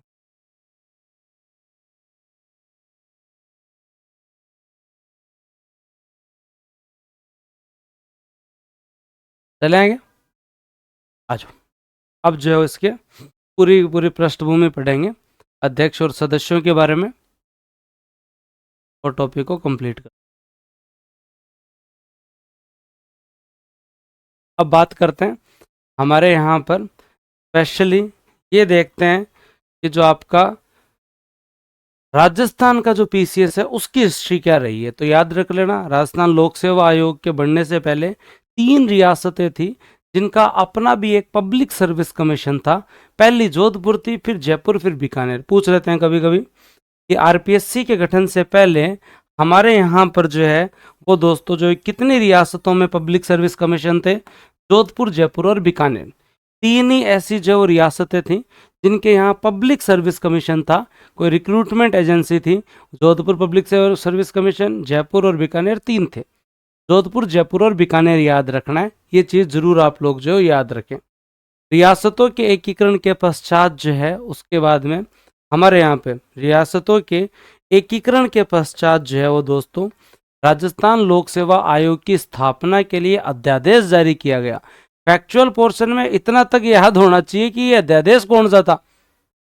उस समय जो भी ऑर्डिनेंस जारी किए गए थे उनमें अध्यादेश कौन सा था, तो याद रख लेना ये अध्यादेश जो है वो दोस्तों आपके यहाँ पर एक स्पेशली याद रखना 28वां अध्यादेश था। डेट याद रखे ना रखें, कौन सा अध्यादेश था, 28वां ऑर्डिनेंस था। एक्ट हम बाद में बना देंगे, एक्ट में कोई दिक्कत नहीं है, ठीक है। सेवा शर्तें, नियम और सारी बातें, क्योंकि आपके अलग जो है वो ऑर्डिनेंस आप लोगों को जरूरी याद रखना है। ऑर्डिनेंस क्या था? 28वां अध्यादेश जारी किया गया राजस्थान राजपत्र में, ये अध्यादेश प्रॉपर प्रकाशित हुआ और उसके अलावा जो है वो राजस्थान लोक सेवा आयोग अध्यादेश प्रभाव में आया। याद रख लेना भाई प्रॉपर चीज। तो अध्यादेश जारी कब हुआ हमारे यहाँ पर, उसके बाद में राजपत्र में वो कब प्रकाशित हुआ, उसके बाद में विधिवत स्थापना कब हुई और संचालन कब हुआ, इन सब की अलग अलग डेट है और ढंग से याद करना। अध्यादेश जारी हुआ 16 अगस्त को, कोई को अगर पूछ ले हमसे, ये अध्यादेश जारी हुआ, ठीक है। अब अध्यादेश को फिर गजट में निकालना पड़ता है, तो राजपत्र में 4 दिन बाद में, राजपत्र में 4 दिन बाद में 20 अगस्त को, सारा काम 1949 का ही है, 20 अगस्त को। अब इसके बाद में इसकी विधिवत स्थापना कब होती है? जिस दिन से संचालन चालू होता है, काम चालू कर देते हैं। तो विधिवत स्थापना जयपुर में, या हमसे कोई पूछ ले संचालन जयपुर में कब से हुआ आरपीएससी का, तो 22 दिसंबर 1949, 22 दिसंबर 1949 से आरपीएससी ऑपरेशनल कंडीशन में आ चुका था। 22 दिसंबर 1949 से जो आरपीएससी जो है वो ऑपरेशनल कंडीशन में आ चुका था जयपुर के अंदर, जयपुर के अंदर ऑपरेशनल कंडीशन में आ चुका था। अब अजमेर भी भेजेंगे इसे, टेंशन मत लो, क्या आ चुका था ये ऑपरेशनल कंडीशन में 22 दिसंबर 1949 और 16 अगस्त को अध्यादेश, और वो भी कौन सा? 28वां अध्यादेश। कौन सा अध्यादेश? 28वां। फैक्चुअल पोर्शन में तो याद करने पड़े। अब ये डिटेल्स कहां से मिलती है? आप आरपीएससी की साइट पे जाओ, अबाउट अस पढ़ो। आरपीएससी की साइट में जाके अबाउट अस जब आयोग के बारे में देखेंगे तो उन्होंने पूरी की पूरी अपनी हिस्ट्री लिख रखी है और वो सबसे ऑथेंटिक है, तो ये याद रखना। अब इसके बाद में आरपीएससी ने प्रॉपर तरीके से हमारे जो है वो हमने क्या बनाए? नियम बनाए, और 2 नियम जनरली बनाए गए, और एक था राजस्थान लोक सेवा आयोग की सेवा, लोक सेवा आयोग सेवा शर्तें नियम, और एक लोक सेवा आयोग कार्यों का नियम। ये दोनों के दोनों 1951 में बनाए गए। कुछ रूल भी बनाने पड़ेंगे। तो 1951 में आयोग के कार्यों को रेगुलेट करने के लिए राज प्रमुख साहब जो हमारे सवाई मान सिंह जी थे, उन्होंने भारतीय संविधान के अनुसार, और भारतीय संविधान कौन सा याद है? 315 से लेकर 323। तो भारतीय संविधान के अनुसार हमने इनके लिए जो है वो सेवा शर्तें नियम और जो है वो कार्यों की सीमा नियम हमने अलग से इनके लिए बनाए। याद रह जाएगा, एकदम क्लियर। उसके बाद हमने क्या किया? उसके बाद में हम लोगों ने जो स्पेशली जो है वो सत्यनारायण राव समिति की सिफारिश पर, राव समिति की सिफारिश पर 1956 में आरपीएससी को अजमेर स्थानांतरित कर दिया। क्या कर दिया भाई? अजमेर स्थानांतरित कर दिया। कहाँ कर दिया? अजमेर स्थानांतरित कर दिया। तो ये भी जो है वो जरूर याद रख लें। मुख्यालय हमने कहाँ स्थापित कर दिया? अजमेर जो है वो दोस्तों जो स्थापित कर दिया। तो ये भी आप लोग जो जरूर याद रख लें। सत्यनारायण राव समिति की सिफारिश पर हमने हेडक्वार्टर इसका कहा? अजमेर। तो क्या याद हुआ? अध्यादेश 16 अगस्त 1949 को आया, 22 दिसंबर से काम चालू हो गया। 1951 के अंदर हमने कुछ रूल बनाए और 56 में मैंने इन्हें जो है वो इनको जो हमने वहां पर अजमेर मुख्यालय कर दिया। अब देखो क्या है मामला, तो याद रखें प्रारंभ में 1+2 था, बाद में 68 में 1+3 हुआ, 73 में 1+4 हुआ, 81 में 1+5 हुआ, 2011 में 1+7 हुआ, 10 जून 2025 एक अध्यक्ष प्लस 10 सदस्य, एक अध्यक्ष प्लस 10 सदस्य, एक अध्यक्ष प्लस 10 सदस्य जो है वो कर दिया गया। 10 जून 2025 आज भी जाके देखना जिस दिन ये हुआ, तो उस समय मैंने अलग से वीडियो भी बनाया था, ये संख्या बढ़ी है। तो ये सब कुछ राज्यपाल साहब के हाथों से ही होता है। तो आयोग की संरचना जो है वो आपको प्रॉपर याद होनी चाहिए। स्ट्रक्चर में पूछ सकते हैं प्रारंभ में, और ये तो पूछ ही सकते हैं कि ये संख्या बढ़कर जो 1+10 कब हुई, ये संख्या बढ़कर 1+10 कब हुई, ये पूछा जा सकता है। तो 10 जून 2025, 10 जून 2025, इतना याद करने की, याद कर लोगे। 1+2 था, फिर कब कब बढ़ा, तो सारे याद करो ना करो भाई, कम से कम इतना तो याद करो कि 11 में 7 थे, अब अपन ने जो है वो 25 कर दिया। काफी टाइम से आरपीएससी के काम बढ़ गए हैं तो संख्या बढ़नी चाहिए, तो अब 10 सदस्य हो। तो ये चार्ट आपको एग्जैक्टली नहीं तो थोड़ा थोड़ा 1+2, 11 में 1+7 और 25 में 1+10, इसकी तो डेट भी याद कर लेना, 10 जून 2025। एक अध्यक्ष प्लस 10 सदस्य, एक अध्यक्ष प्लस 10 सदस्य। क्लियर।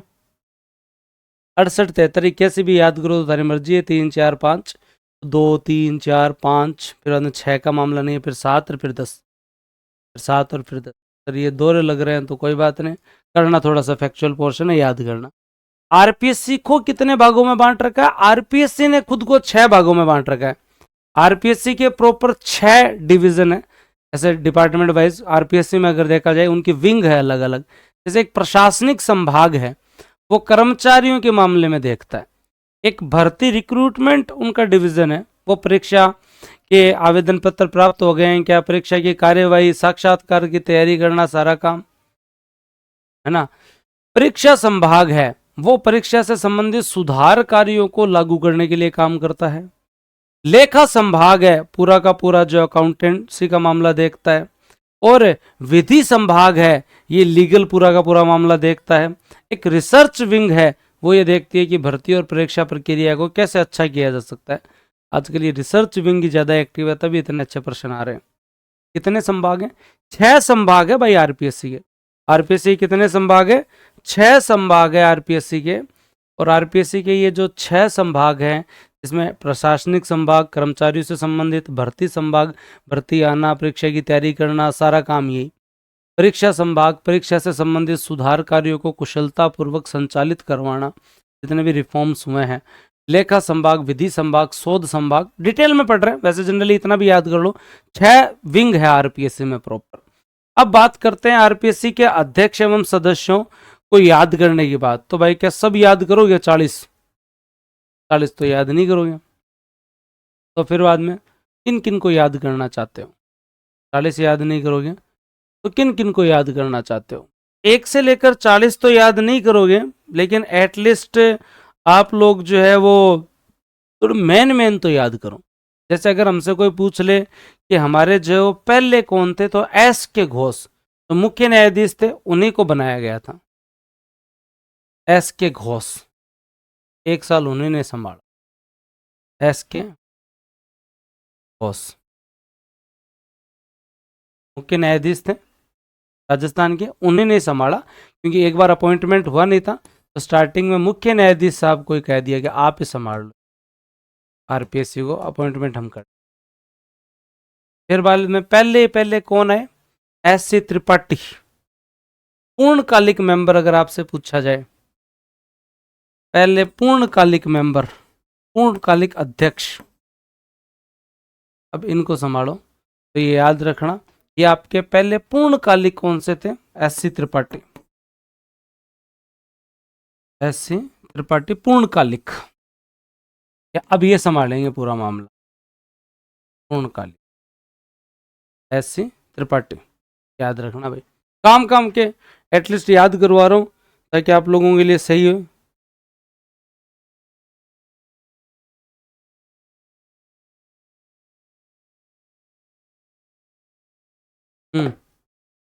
मेन याद करवा रहा हूँ। पूर्णकालिक, जब ये पूर्णकालिक बने थे ना, उस समय 2 स्टार्टिंग के मेंबर थे, देवी शंकर तिवारी और एन.आर. चंदोरकर। प्रथम 2 मेंबर भी याद करने होते, लेकिन पहले तो इतना याद रखो, ठीक है। पूर्णकालिक आपके जो वो कौन रहे? Specially SC. Tripathi. SC. Tripathi के बाद में आए आपके डी.एस. तिवारी, देवी शंकर तिवारी साहब। देवी शंकर तिवारी साहब पहले सदस्य में भी रहे हुए हैं, तो ऐसे व्यक्ति जो सदस्य और अध्यक्ष दोनों रहे, ऐसे व्यक्ति जो आरपीएससी के सदस्य भी बने और अध्यक्ष भी बने, तो वो डीएस तिवारी थे। ऐसे व्यक्ति जो सबसे ज्यादा कार्यकाल, मैक्सिमम कार्यकाल वाले अध्यक्ष रहे, वो भी डीएस तिवारी साहब थे। पूरा लगभग जो है वो 6 साल पूरा टेन्योर रहा इनका, लगभग देख लो 51 से लेकर 58 तक, 51 से लेकर 58 तक। फिर एम वर्मा भी, डीएस तिवारी, देवी शंकर तिवारी साहब को याद रखना। डीएस तिवारी नहीं दिख रहा है तो नाम मैं बता रहा हूँ, आगे वापस नाम आ जाएगा तब दिखा दूँ, पहले 3 को याद करो। एस के घोष साहब chief justice of Rajasthan high court थे, तो एक बार वो उन्होंने संभाल लिया, फिर प्रॉपर अपॉइंटमेंट हुआ, तो अपॉइंटमेंट हुआ तब उस समय आपके एस सी त्रिपाठी प्रथम पूर्णकालिक अध्यक्ष बने, याद रह जाएगा। और डीएस तिवारी साहब ऐसे व्यक्ति से जो पहले मेंबर भी रहे थे, फिर अध्यक्ष रहे, और उसके साथ साथ सबसे ज्यादा कार्यकाल इनका ही रहा है।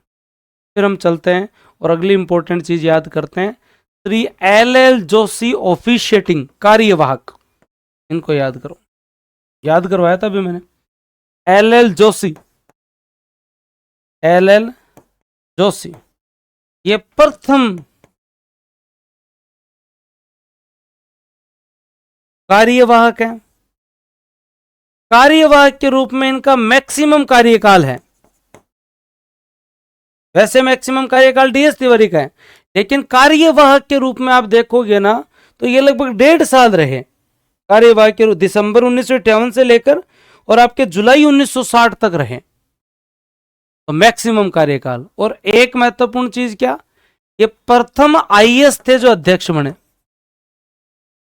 ये प्रथम आईएएस थे जो अध्यक्ष बने, अखिल भारतीय सेवा से प्रथम आईएएस थे जो अध्यक्ष बने, याद रख लेना। उसके बाद में तो बीएल रावत साहब भी बनेंगे, ये डायरेक्ट बनेंगे। भरोसा नहीं आरपीएससी का भाई, आरपीएससी का कोई भरोसा नहीं है। आप इनकी लिस्ट याद करना चाहो ना तो पूरी याद कर लो, ये कैसे ही पूछ सकते हैं। जैसे आज तक 9 ऐसे हमारे अधिकारी रहे हैं आईएएस अखिल भारतीय सेवा के जो अध्यक्ष रहे हैं, इनमें से एल जोशी जो है वो कार्यवाहक अध्यक्ष रहे हैं, और आपके सारे अध्यक्ष रहे हैं, तो डायरेक्ट अध्यक्ष तो ये रहे हैं। पूर्णकालिक अध्यक्ष बीएल रावत रहे हैं। स्टेटमेंट में पूछ सकता है भाई, स्टेटमेंट में अगला आदमी पूछ सकता है, स्टेटमेंट में अगला आदमी पूछ सकता है, और अपने को बताना ही पड़ेगा भाई, और पूछ बता देंगे। क्या क्या याद रखना है, भारतीय प्रशासनिक सेवा से 9 व्यक्ति ऐसे हैं जिनमें L Joshi, BL Rawat, Ram Singh Chauhan, JM Khan, Yatindra Singh, Hanuman Prasad, N K. Berwa, L K. Panwar साहब, दीपक उत्प्रेती साहब, अभी रह के गए हैं दीपक उत्प्रेती साहब। तो अगर हमसे कोई पूछ ले कि जो है वो कौन इंपॉर्टेंट है भाई, ऐसे 9 कितने लोग रहे, 9 लोग रहे हैं। और ये 9 लोग को के नाम अगर आप लोग देखोगे ना, मैं आपको देखो दिखाता हूँ, आईएएस के जितने भी नाम हैं काउंट करते हैं, 9 के 9 आपको दिख रहेंगे, सारे याद करने की जरूरत नहीं है। 9 में आपको पहला नाम एल जोशी का दिखा, ठीक है। उसके बाद में जब आप आईएएस देखो तो बीएल रावत डायरेक्ट आईएएस। उसके बाद में आप आईएएस देखो तो राम सिंह जी चौहान 3 नंबर आईएएस। उसके बाद में जेएम खान साहब 4 नंबर आईएएस। उनके बाद में जो है वो दोस्तों 5 number Yatindra Singh ji IAS, Hanuman Singh ji IAS. और उनके बाद में जो है वो दोस्तों आपके यहाँ 6 हो गए। 7 नंबर एन.के. बेरवा आईएएस। और उनके बाद में 8 नंबर आईएएस आपको जो है वो भी दिख जाएंगे थोड़ी देर में, हाँ, एल.के. पंवार साहब 8 नंबर आईएएस। और ये आपके जो है वो दीपक उत्प्रेती साहब 9 नंबर आईएएस। चल जाएगा, क्लियर है।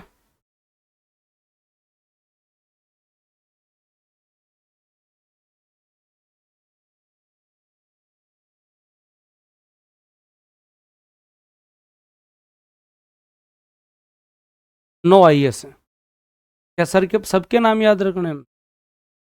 होपफुली अगर याद रखना चाहो तो तुम्हारी मर्जी है, नहीं रखना चाहो तो फिर बाद में इतना याद कर सकते हो। इनमें जो स्पेशल हैं, इनमें स्पेशल एक तो एन के बेरवा साहब हैं, क्योंकि ये ऐसे व्यक्ति हैं जो आरपीएससी के पहले सचिव भी रहे और सचिव के बाद ये अध्यक्ष भी रहे। सचिव के बाद अध्यक्ष भी रहे, सचिव भी रहे और अध्यक्ष भी रहे। पहले मेंबर हैं जो सचिव भी रहे और अध्यक्ष भी रहे, याद करो।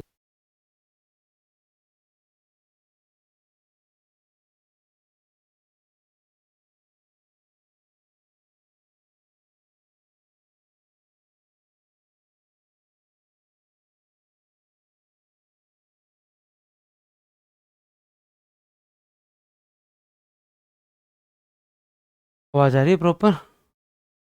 और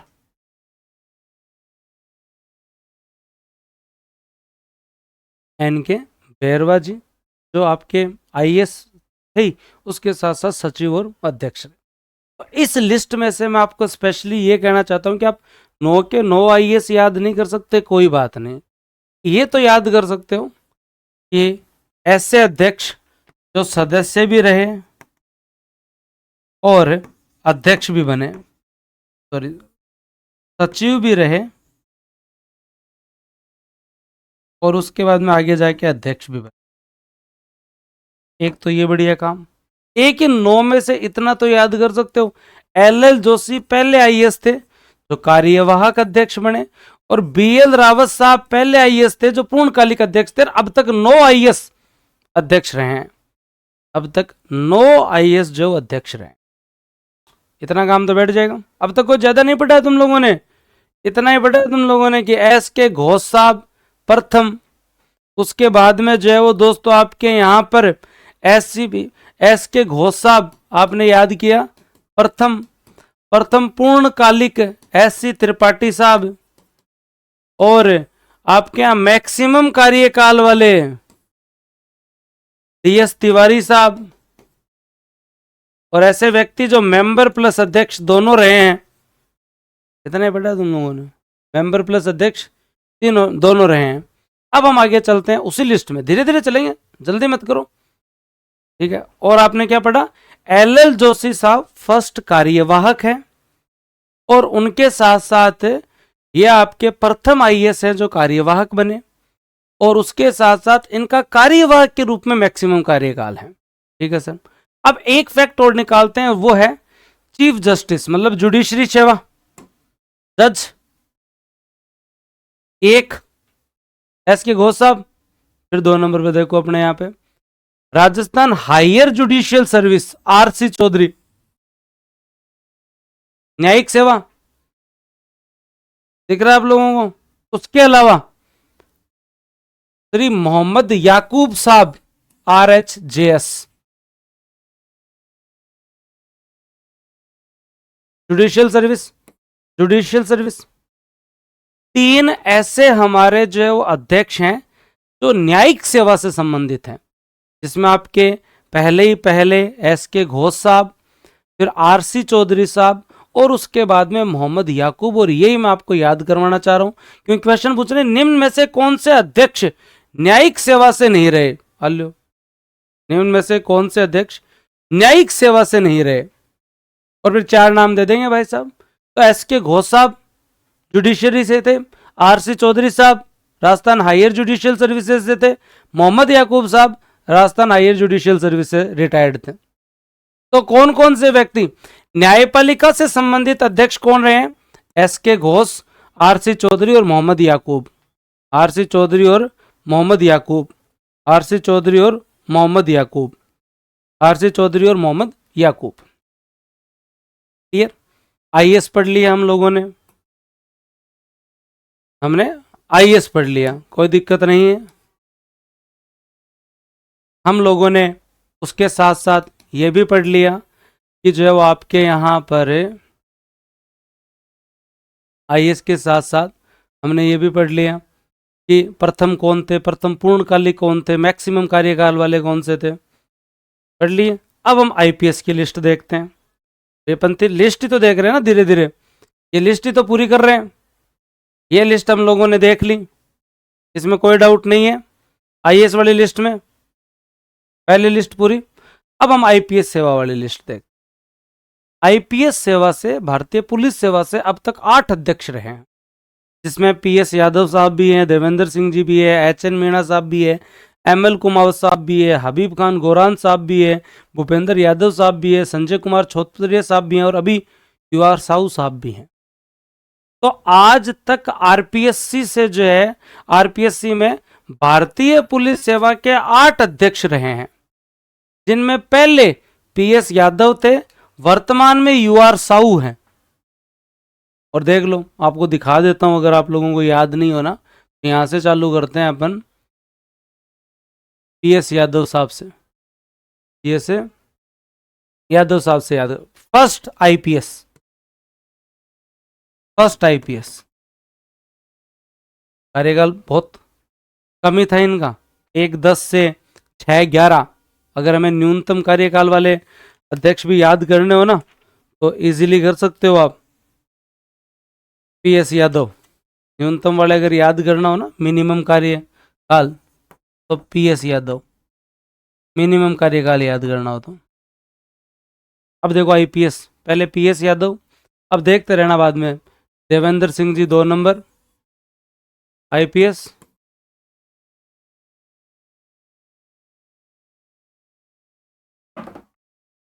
हाँ। उसके बाद में जब आप आगे चलेंगे, professor retired chief engineer IPS,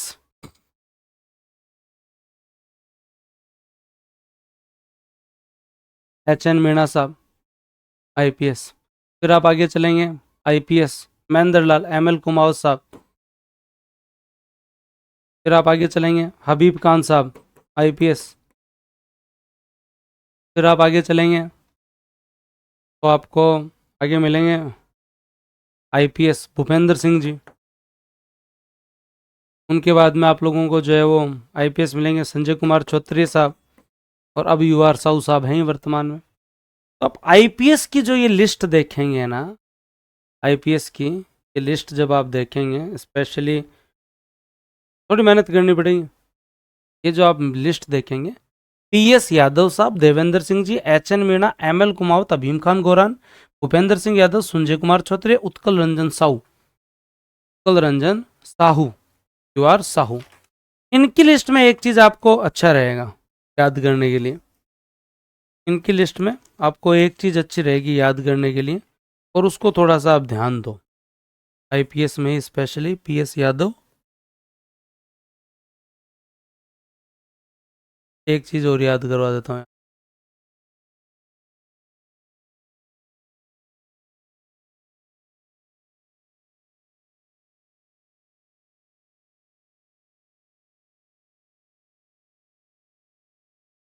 क्या याद रखना है, पहले आईपीएस पीएस यादव थे।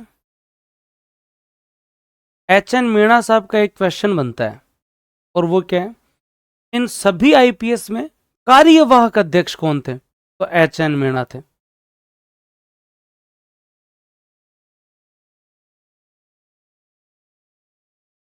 फिर एमएल कुमावत साहब का भी एक क्वेश्चन बनता है, इन सभी आईपीएस में से ऐसे अध्यक्ष कौन थे जो राजस्थान पुलिस यूनिवर्सिटी के भी जो है वो दोस्तों आपके यहाँ पर वाइस चांसलर रहे हैं। राजस्थान पुलिस यूनिवर्सिटी के भी वाइस चांसलर, और स्पेशल निकल गए इनमें से। अभी कौन है? उत्कल रंजन साहू, पहले संजय कुमार छोत्रिया, भूपेंद्र सिंह यादव, हमारे टाइम में 3 लोगों को तो हमने ही देखा है, उनसे पहले हबीब खान गोरान जो काफ़ी चर्चा में रहे थे। भारी तो है काम, पर देखो मेहनत तो करनी पड़ेगी। ये लिस्ट को धीरे धीरे पढ़ोगे तो धीरे धीरे मेहनत हो जाएगी। इतनी देर तो इतना याद करना भी टफ था कि यार 9 आईएएस रहेंगे। अब उनमें से भी 3 फैक्ट निकल गए। 9 आईएएस रहे, एलएन जोशी कार्यवाहक थे, पीएल रावत पूर्णकालिक थे, एनके बेरवा सचिव और अध्यक्ष दोनों रहे हैं। आईपीएस 8 याद रह जाएंगे। पीएस यादव पहले थे जिनका न्यूनतम कार्यकाल है सभी अध्यक्षों में। एचएन मीणा ऐसे आईपीएस हैं जो कार्यवाहक अध्यक्ष रहे। महेंद्र लाल कुमावत ऐसे हैं जो राजस्थान पुलिस यूनिवर्सिटी के भी वाइस चांसलर रहे हैं। अब आते हैं कार्यवाहक अध्यक्ष में। अब किस में आते हैं, कार्यवाहक अध्यक्ष। देखो एक कार्यवाहक अध्यक्ष आईएएस है और एक कार्यवाहक अध्यक्ष जो है वो दोस्तों आपके यहाँ आईपीएस है। एचएन मीणा, एलएल जोशी तो याद करवा ही दिया। और उसके साथ साथ एक आप लोगों के जो कार्यवाहक अध्यक्ष जो हैं जसवंत राठी, ये आपके मिनिमम कार्यकाल वाले हैं, ये आपके मैक्सिमम कार्यकाल वाले हैं, ये मैं शुरू में याद करवाया। और टोटल आपके 8 हैं। कैलाश चंद मीणा लास्ट थे, अभी मेंबर भी हैं कैलाश चंद मीणा 39। यूआर साहू साहब से पहले रहे बीच में जब पद खाली। कार्यवाहक में भी कोई दिक्कत नहीं आनी चाहिए। कहाँ सर नहीं आ रही, अब तो नहीं आ रही होगी। कार्यवाहक में कोई दिक्कत है तो कार्यवाहक में कोई दिक्कत नहीं आनी चाहिए। कार्यवाहक टोटल 8 रहे हैं। पहले एलएल जोशी रहे हैं जो आईएएस भी थे, आईपीएस के रूप में एचएन मीणा रहे हैं। उनके अलावा जसवंत राठी साहब जो है वो मिनिमम दोस्तों जो है वो कार्यकाल वाले हैं। एलन जोशी जो मैक्सिमम कार्यकाल वाले हैं। और अंतिम कैलाश चंद मीणा है जो कि यूआर साहू साहब से पहले रहे हैं। बात खत्म। अब आ जाओ कुछ इंपॉर्टेंट फैक्ट आप लोगों को याद करवाता हूँ। यूआर साहू साहब तो अभी बने ही है, 1988 बैच के आईपीएस ऑफिसर हैं। 40वें अध्यक्ष हैं ये हमारे, 40वें आरपीएससी के अध्यक्ष हैं। 39 के बाद में 40वीं नंबर पे अगर आप देखें तो। और मैकेनिकल इंजीनियरिंग से मास्टर्स की डिग्री की है। उड़ीसा राज्य के रहने वाले हैं। राजस्थान के डीजीपी पद पर भी रहे हैं। 2016 में इन्हें पुलिस पदक भी, राष्ट्रपति पुलिस पदक भी मिला हुआ है। डीजीपी पद पे भी रहे हैं। कुछ महत्वपूर्ण फैक्ट अब देखो, आपको मजा आएगा। देखो प्रथम अध्यक्ष एसके घोष। अब अगर हमसे कोई पूछ ले जुडिशरी से और कौन है, जानते भाई साहब, आरसी चौधरी साहब हैं। और उसके साथ साथ जो है वो मोहम्मद याकूब थे शायद, देख लेंगे।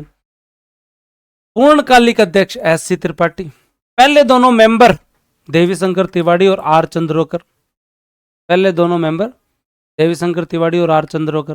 प्रथम कार्यवाहक अध्यक्ष हाँ एलएल जोशी जो आईएएस थे। सबसे ज्यादा कार्यकाल डीएस तिवारी साहब। ठीक है। न्यूनतम कार्यकाल तो दोस्तों याद रखें आपके यहां पर पीएस यादव साहब। न्यूनतम कार्यकाल पीएस यादव साहब, याद रह जाएगा। सबसे ज्यादा कार्यकाल कार्यवाहक अध्यक्ष के रूप में एलएल जोशी साहब। और कार्यवाहक अध्यक्ष के रूप में सबसे कम जसवंत राठी। आरपीएससी के अध्यक्ष और सचिव दोनों पद पे रहे हैं एनके बेरवा। हाँ, राजस्थान लोक सेवा आयोग के मेंबर भी रहे और हमारे मुख्य सचिव भी रहे। ये कौन थे? सांवलदान उज्जवल। ऐसे अध्यक्ष जो आगे जाके लोकसभा सदस्य भी रहे टीआर चौधरी। ऐसे सदस्य जो आगे जाकर लोकसभा सदस्य भी रहे दुलेश्वर मीणा, एमपी बने। एक अध्यक्ष और एक सदस्य साहब हमारे जो क्या बने हुए हैं, एमपी भी बने। ऐसे लोक सेवा आयोग के सदस्य जो विधानसभा के अंदर मुख्य सचेतक भी रहे हैं ओपी गुप्ता। ऐसे सदस्य जो विधानसभा में कभी अध्यक्ष भी रहे हैं एनएल जैन। ठीक है। और ऐसे अध्यक्ष जो कभी जो है वो आपके यहाँ राजस्थान पुलिस सेवा के हैं और उप कुलपति भी रहे हैं एमएल कुमार। है ना काम की चीजें। देखो यही तो काम होता है, और तो मतलब है ही क्या, यही याद करना पड़ेगा भाई। अब इस लिस्ट को देखो वापस मेरे साथ, और ज़्यादा कंफ्यूज होने की आवश्यकता नहीं है। 9 आईएएस, 8 आईपीएस और 8 कार्यवाहक। ठीक है। एस के घोष साहब जुडिशरी से हैं, पहले हैं, आपको पता है। पूर्णकालिक एससी त्रिपाठी मिले। फिर बाद में जो है वो दोस्तों आपके जो है वो देवी शंकर तिवारी साहब, देवी शंकर तिवारी साहब। फिर दोस्तों आपके यहाँ पे कार्यवाहक की बात चालू होती है तो एलएल जोशी साहब, जिनका मैक्सिमम टेन्योर भी रहा कार्यवाहक के रूप में। प्रथम आईएएस भी हैं जो कार्यवाहक रहे। ठीक है। उसके बाद में जब आप आगे चलते हैं तो आपको पता चलता है स्पेशली राजस्थान जुडिशियल सर्विस से आपके घोष के साथ एस के घोष साहब के साथ आरसी चौधरी भी हैं, और आरसी चौधरी साहब के साथ साथ मोहम्मद याकूब भी हैं, याद कर लेंगे। फिर आईएएस की हमने पूरी लिस्ट देखी। आईएएस की लिस्ट देखने के बाद में हमने आईपीएस की लिस्ट स्टार्ट की, और आईपीएस में पीएस यादव साहब पहले थे जो केवल और केवल जो है वो दोस्तों आपके यहाँ 37 डेज के आसपास रहे, जिनका मिनिमम कार्यकाल भी है। पढ़ा हम लोगों ने। उनके बाद में एनके बेरवा ऐसे आईएएस हैं जो सचिव भी रहे और अध्यक्ष भी रहे। आरपीएससी में सचिव रहे, आरपीएससी में अध्यक्ष रहे। ठीक है। उनके बाद में हम लोग आगे चले और हमने कहा कि आईएएस कार्यवाहक एलएल जोशी रहे, आईपीएस कार्यवाहक एचएन मीणा साहब रहे, क्योंकि 8 की लिस्ट दिखाई, उसमें आपको एक आईएएस और एक आईपीएस कार्यवाहक में 2 ही मिले थे, और वो एक तो एचएन मीणा थे और एक दोस्तों आप लोगों के जो है वो एलएल जोशी थे। उनसे आगे चले तो दोस्तों ये सीआर चौधरी साहब जो आपके मेंबर ऑफ पार्लियामेंट बने, जैसे यहाँ से रिटायर्ड हुए, चुनाव लड़ा इन्होंने, और चुनाव लड़ने के बाद जो है वो एक बार जो है जीते भी। याद है? याद नहीं भी होगा वैसे। ज्योति जी और इनके सामने चुनाव, और हनुमान जी उस समय शायद खड़े हुए थे, तो मतलब ये पहली बार में जीत गए थे। 1 मिनट रुको, याद आगे याद करते हैं।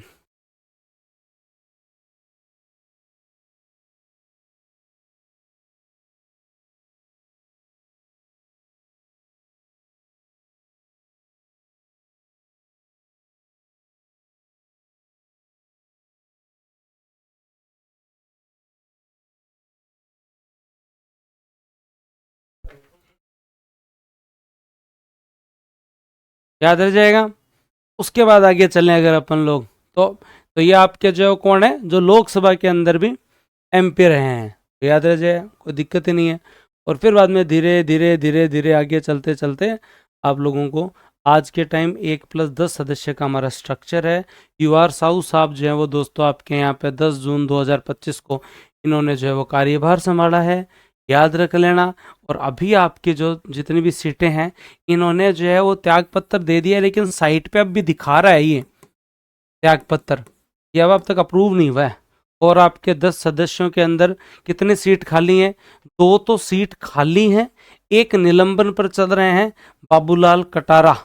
एक ये क्या चल रहा है, सस्पेंडेड है, निलंबन पर चल रहे हैं क्योंकि जांच चल रही है। कर्नल केसरी सिंह जी, उनके बाद में कैलाश चंद मीणा साहब, उनके बाद में अयूब खान साहब, उसके बाद में सुशील कुमार बिस्सू साहब, अशोक कुमार कलवाड़ साहब, हेमंत जो प्रियदर्शन साहब, ये भी आईपीएस हैं। ठीक है, तो सर का भी क्वेश्चन भी आया था, तो ये मेंबर्स के सारे नाम याद रख लेना भाई, याद रह जाएगा श्योर।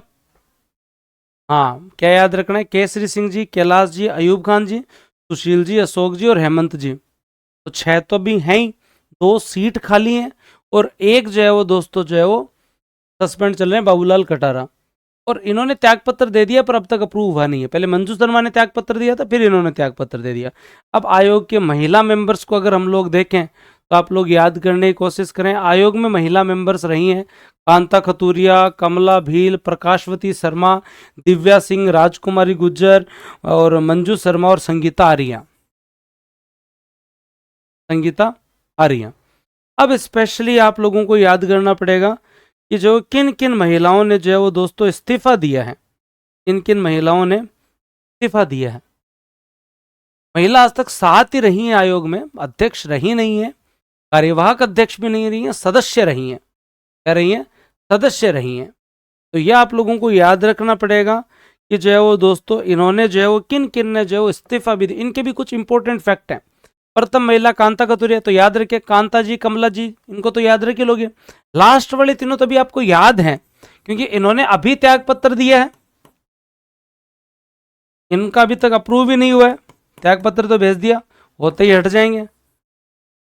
ठीक है, कांता और कमला जी को याद रखो, और फिर प्रकाशवती जी और दिव्या जी को याद रखो। प्रकाशवती जी और दिव्या जी को याद रखो। अब प्रकाशवती जी, दिव्या जी को कैसे याद रखें, उनके बारे में भी कुछ फैक्ट तो हैं। आ जाओ। प्रथम महिला सदस्य कांता कथूरिया 1971, आयोग की महिला सदस्य जो राजस्थान महिला आयोग के अध्यक्ष भी रही हैं, विधायक भी रही हैं, यूपीएससी की भी सदस्य रही हैं, वो है कांता खतूरिया। कौन है? कांता खतूरिया। क्लियर?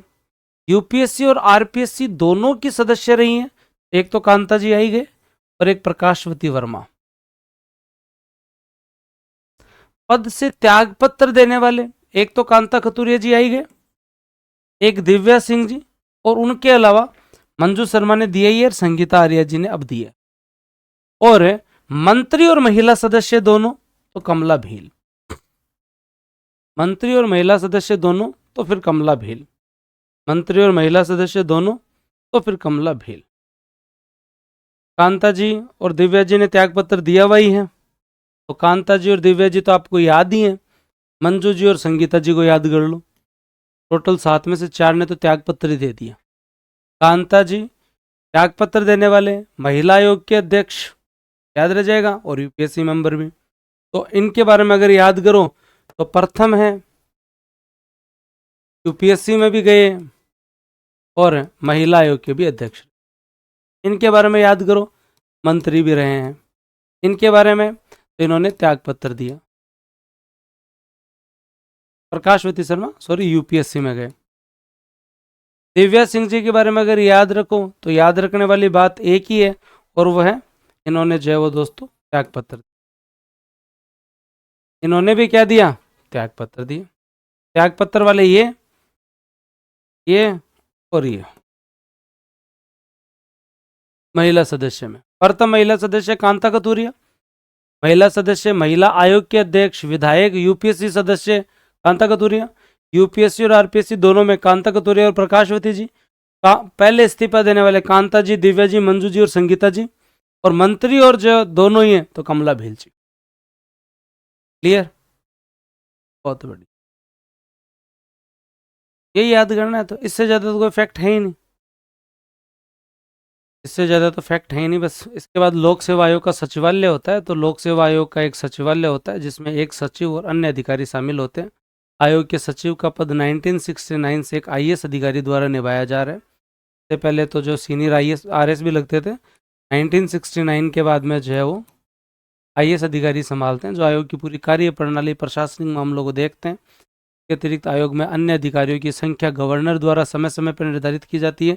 कितने लोग रहेंगे आयोग के अंदर, अधिकारी और कर्मचारी, तो गवर्नर के द्वारा देखी जाती है। पहले श्याम सुंदर शर्मा थे, फिर जो है वो दोस्तों आपके यहाँ पे महिला सचिव ओतिमा बोर्डिया थी, और अभी रामनिवास मेहता जी जिनको सब जानते हैं, जानते हो रामनिवास मेहता जी, टाइम पे जो है वो पेपर करवाने वाले, रामनिवास मेहता जी है, जिनको आयोग का एक सचिवालय होता है जो प्रशासनिक मामलों को देखता है। में आईएएस बैठते हैं, और आईएएस जो है वो दोस्तों 1916 बैठ रहे हैं। याद रखना आप लोगों को, प्रथम श्याम सुंदर शर्मा, बाद में ओतिमा बरोडिया, और जो रामनिवास मेहता। एन के बेरवा को जरूर याद रख लेना। एन के बेरवा साहब ऐसे आईएएस हैं जो सचिव भी रहे और आगे जाके अध्यक्ष भी रहे, सचिव भी रहे और आगे जाके अध्यक्ष भी रहे। क्लियर, अब पूरा रिवीजन करवा देता हूँ, झंझट खत्म। अब देखो भाई साहब, क्वेश्चन किस किस प्रकार के हमसे पूछे जा सकते हैं उनको याद कर ले। फैक्चुअल पोर्शन के अंदर जोधपुर, जयपुर और बीकानेर, तीन हमारी रियासत थी जहाँ पे पब्लिक सर्विस कमी। उसके बाद में 16 अगस्त 1949 को आपका जो है वो अध्यादेश आता है, 28वां अध्यादेश था। 4 दिन बाद में राजपत्र में प्रकाशित होता है, और उसके बाद में आपका आरपीएससी 22 दिसंबर 1949 को जो है क्लियर बात। आरपीएससी में स्टार्टिंग में 1+2 थे, फिर 1+3, फिर 1+4, फिर 1+5, फिर 1+7 2011 में हुए, और अब 10 जून लगभग आपके यहाँ पर 2025 को 1+10 हो गए संख्या, राज्यपाल साहब ने, कोई डाउट नहीं। आरपीएससी के अंदर स्पेशली अगर हम लोग मेंबर देखें, आरपीएससी में स्पेशली अगर हम लोग मेंबर देखें तो आप लोग जरूरी, अध्यक्ष अगर देखें, घोष साहब जुडिशरी से थे बनाए गए, फिर एस.सी. त्रिपाठी साहब जो है वो पूर्णकालिक, टी.एस. तिवारी साहब जो है वो दोस्तों आपके जो ऐसे अध्यक्ष हैं जो सर्वाधिक कार्यकाल वाले रहे, जो पहले सदस्य भी रहे हुए हैं, ये आप लोग। के बाद आईएएस में अगर हम देखें तो 9 आईएएस रहे, उनमें से एल.एल. जोशी साहब पहले आईएएस थे जो कार्यवाहक रहे, पी.एल. रावत साहब जो डायरेक्ट रहे, और टोटल 9 रहे, और एन के बेरवा साहब सचिव भी रहे और अध्यक्ष भी रहे। और अगर हम बात करें आईपीएस की तो टोटल 8 रहे हैं। आईपीएस के अंदर जो पहले पीएस यादव हैं जिनका मिनिमम कार्यकाल है, उसके बाद में जो एच.एन. मीणा साहब कार्यवाहक रहे हैं, एम.एल. कुमार साहब राजस्थान पुलिस यूनिवर्सिटी के भी जो वीसी रहे हैं, और लास्ट आपके जो है वो अभी यूआर साहू साहब हैं। कार्यवाहक अगर हम देखें तो 8 हैं। पहले एल.एल. जोशी साहब जो मैक्सिमम कार्यकाल भी हैं, आईएएस भी रहे, एच.एन. मीणा साहब आईपीएस भी रहे, और जसवंत राठी साहब जो है वो दोस्तों आप लोगों को पता ही है कि तो लगभग जो सबसे कम कार्यकाल वाले कार्यवाहक रहे, ये हम लोगों ने 8 पढ़े। के बाद हम आगे चलते हैं तो एमपी जो है ना, अगर मेंबर के रूप में पूछ लिया जाए तो दुलेश्वर मीणा साहब रहे, और अगर अध्यक्ष के रूप में पूछ लिया जाए तो आप लोग जरूर याद रखें टी.आर. चौधरी। हमने जुडिशरी से जो है वो आर.सी. चौधरी, और उसके साथ साथ हमने याकूब साहब, हाँ, मोहम्मद याकूब साहब और जो है वो एस के घोष साहब को याद किया। महिलाओं में 7 महिला मेंबर जो रही हैं, उनमें कांता कतूरिया जी के अचीवमेंट है कि वो प्रथम महिला हैं, यूपीएससी में भी गई, महिला आयोग की भी अध्यक्ष रहीं। ये आपके जो मेजर उनके जो है वो अचीवमेंट है। कमला भील मंत्री भी रही हैं, प्रकाशवती जी यूपीएससी में भी गई हैं, और दिव्या सिंह जी ने पद पर रहते हुए त्यागपत्र भी दिए हैं।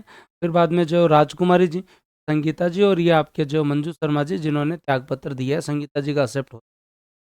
अब तक साइट पे जो अपडेट है दे तो। महिलाओं से संबंधित सारे फैक्ट याद करवा दिए, कोई डाउट नहीं है। और आर्टिकल 315 में प्रावधान है, 16 में नियुक्त, 17 में हटाने की बात, 17 में हटाने की बात है, याद रख लो। फिर 18, 19, 20 को याद रखना, फिर 21, 22 और 23 को याद। सारे आर्टिकल मैंने आप लोगों को याद करवा दिए हैं, सारा फैक्चुअल पोर्शन मैंने आपको बता दिया है। अब मैं ऐसे 2-2 घंटे की क्लास लूँगा, आप 2-2 घंटे के लिए तैयार हो, तब तो बढ़िया तरीके से आ जाओ। याद सारा करवाने की जिम्मेदारी मेरी। अब आपको आपकी पीडीएफ मिल जाएगी, क्यूआर साहू साहब और वर्तमान में जो है उन सबको जो है वो याद कर लेना।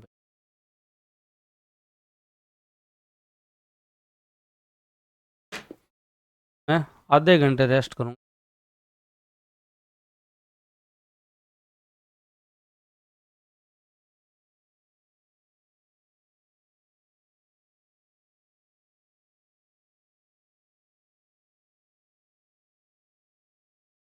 ठीक है। और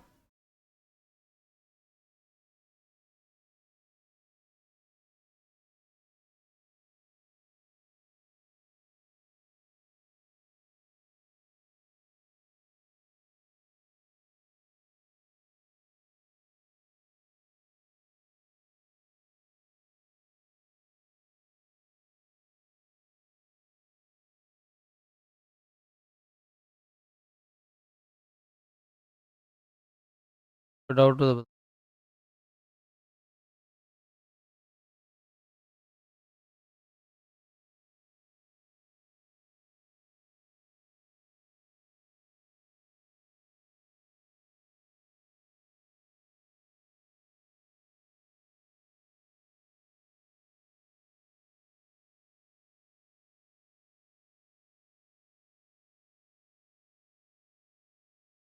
इंडियन पॉलिटिक्स क्लास अभी होगी जस्ट। मज़ा तो आया तुम लोगों को? अब सदस्यों के नाम मिक्स रहो तो बार बार मैं जितने दिन आयोग चलेगा उतने दिन रिकॉल करवाता रहूंगा, क्योंकि सबसे टफ ये 3 ही है, ये मानवाधिकार और आपका एक सूचना आयोग, 3 सबसे बड़े यही हैं।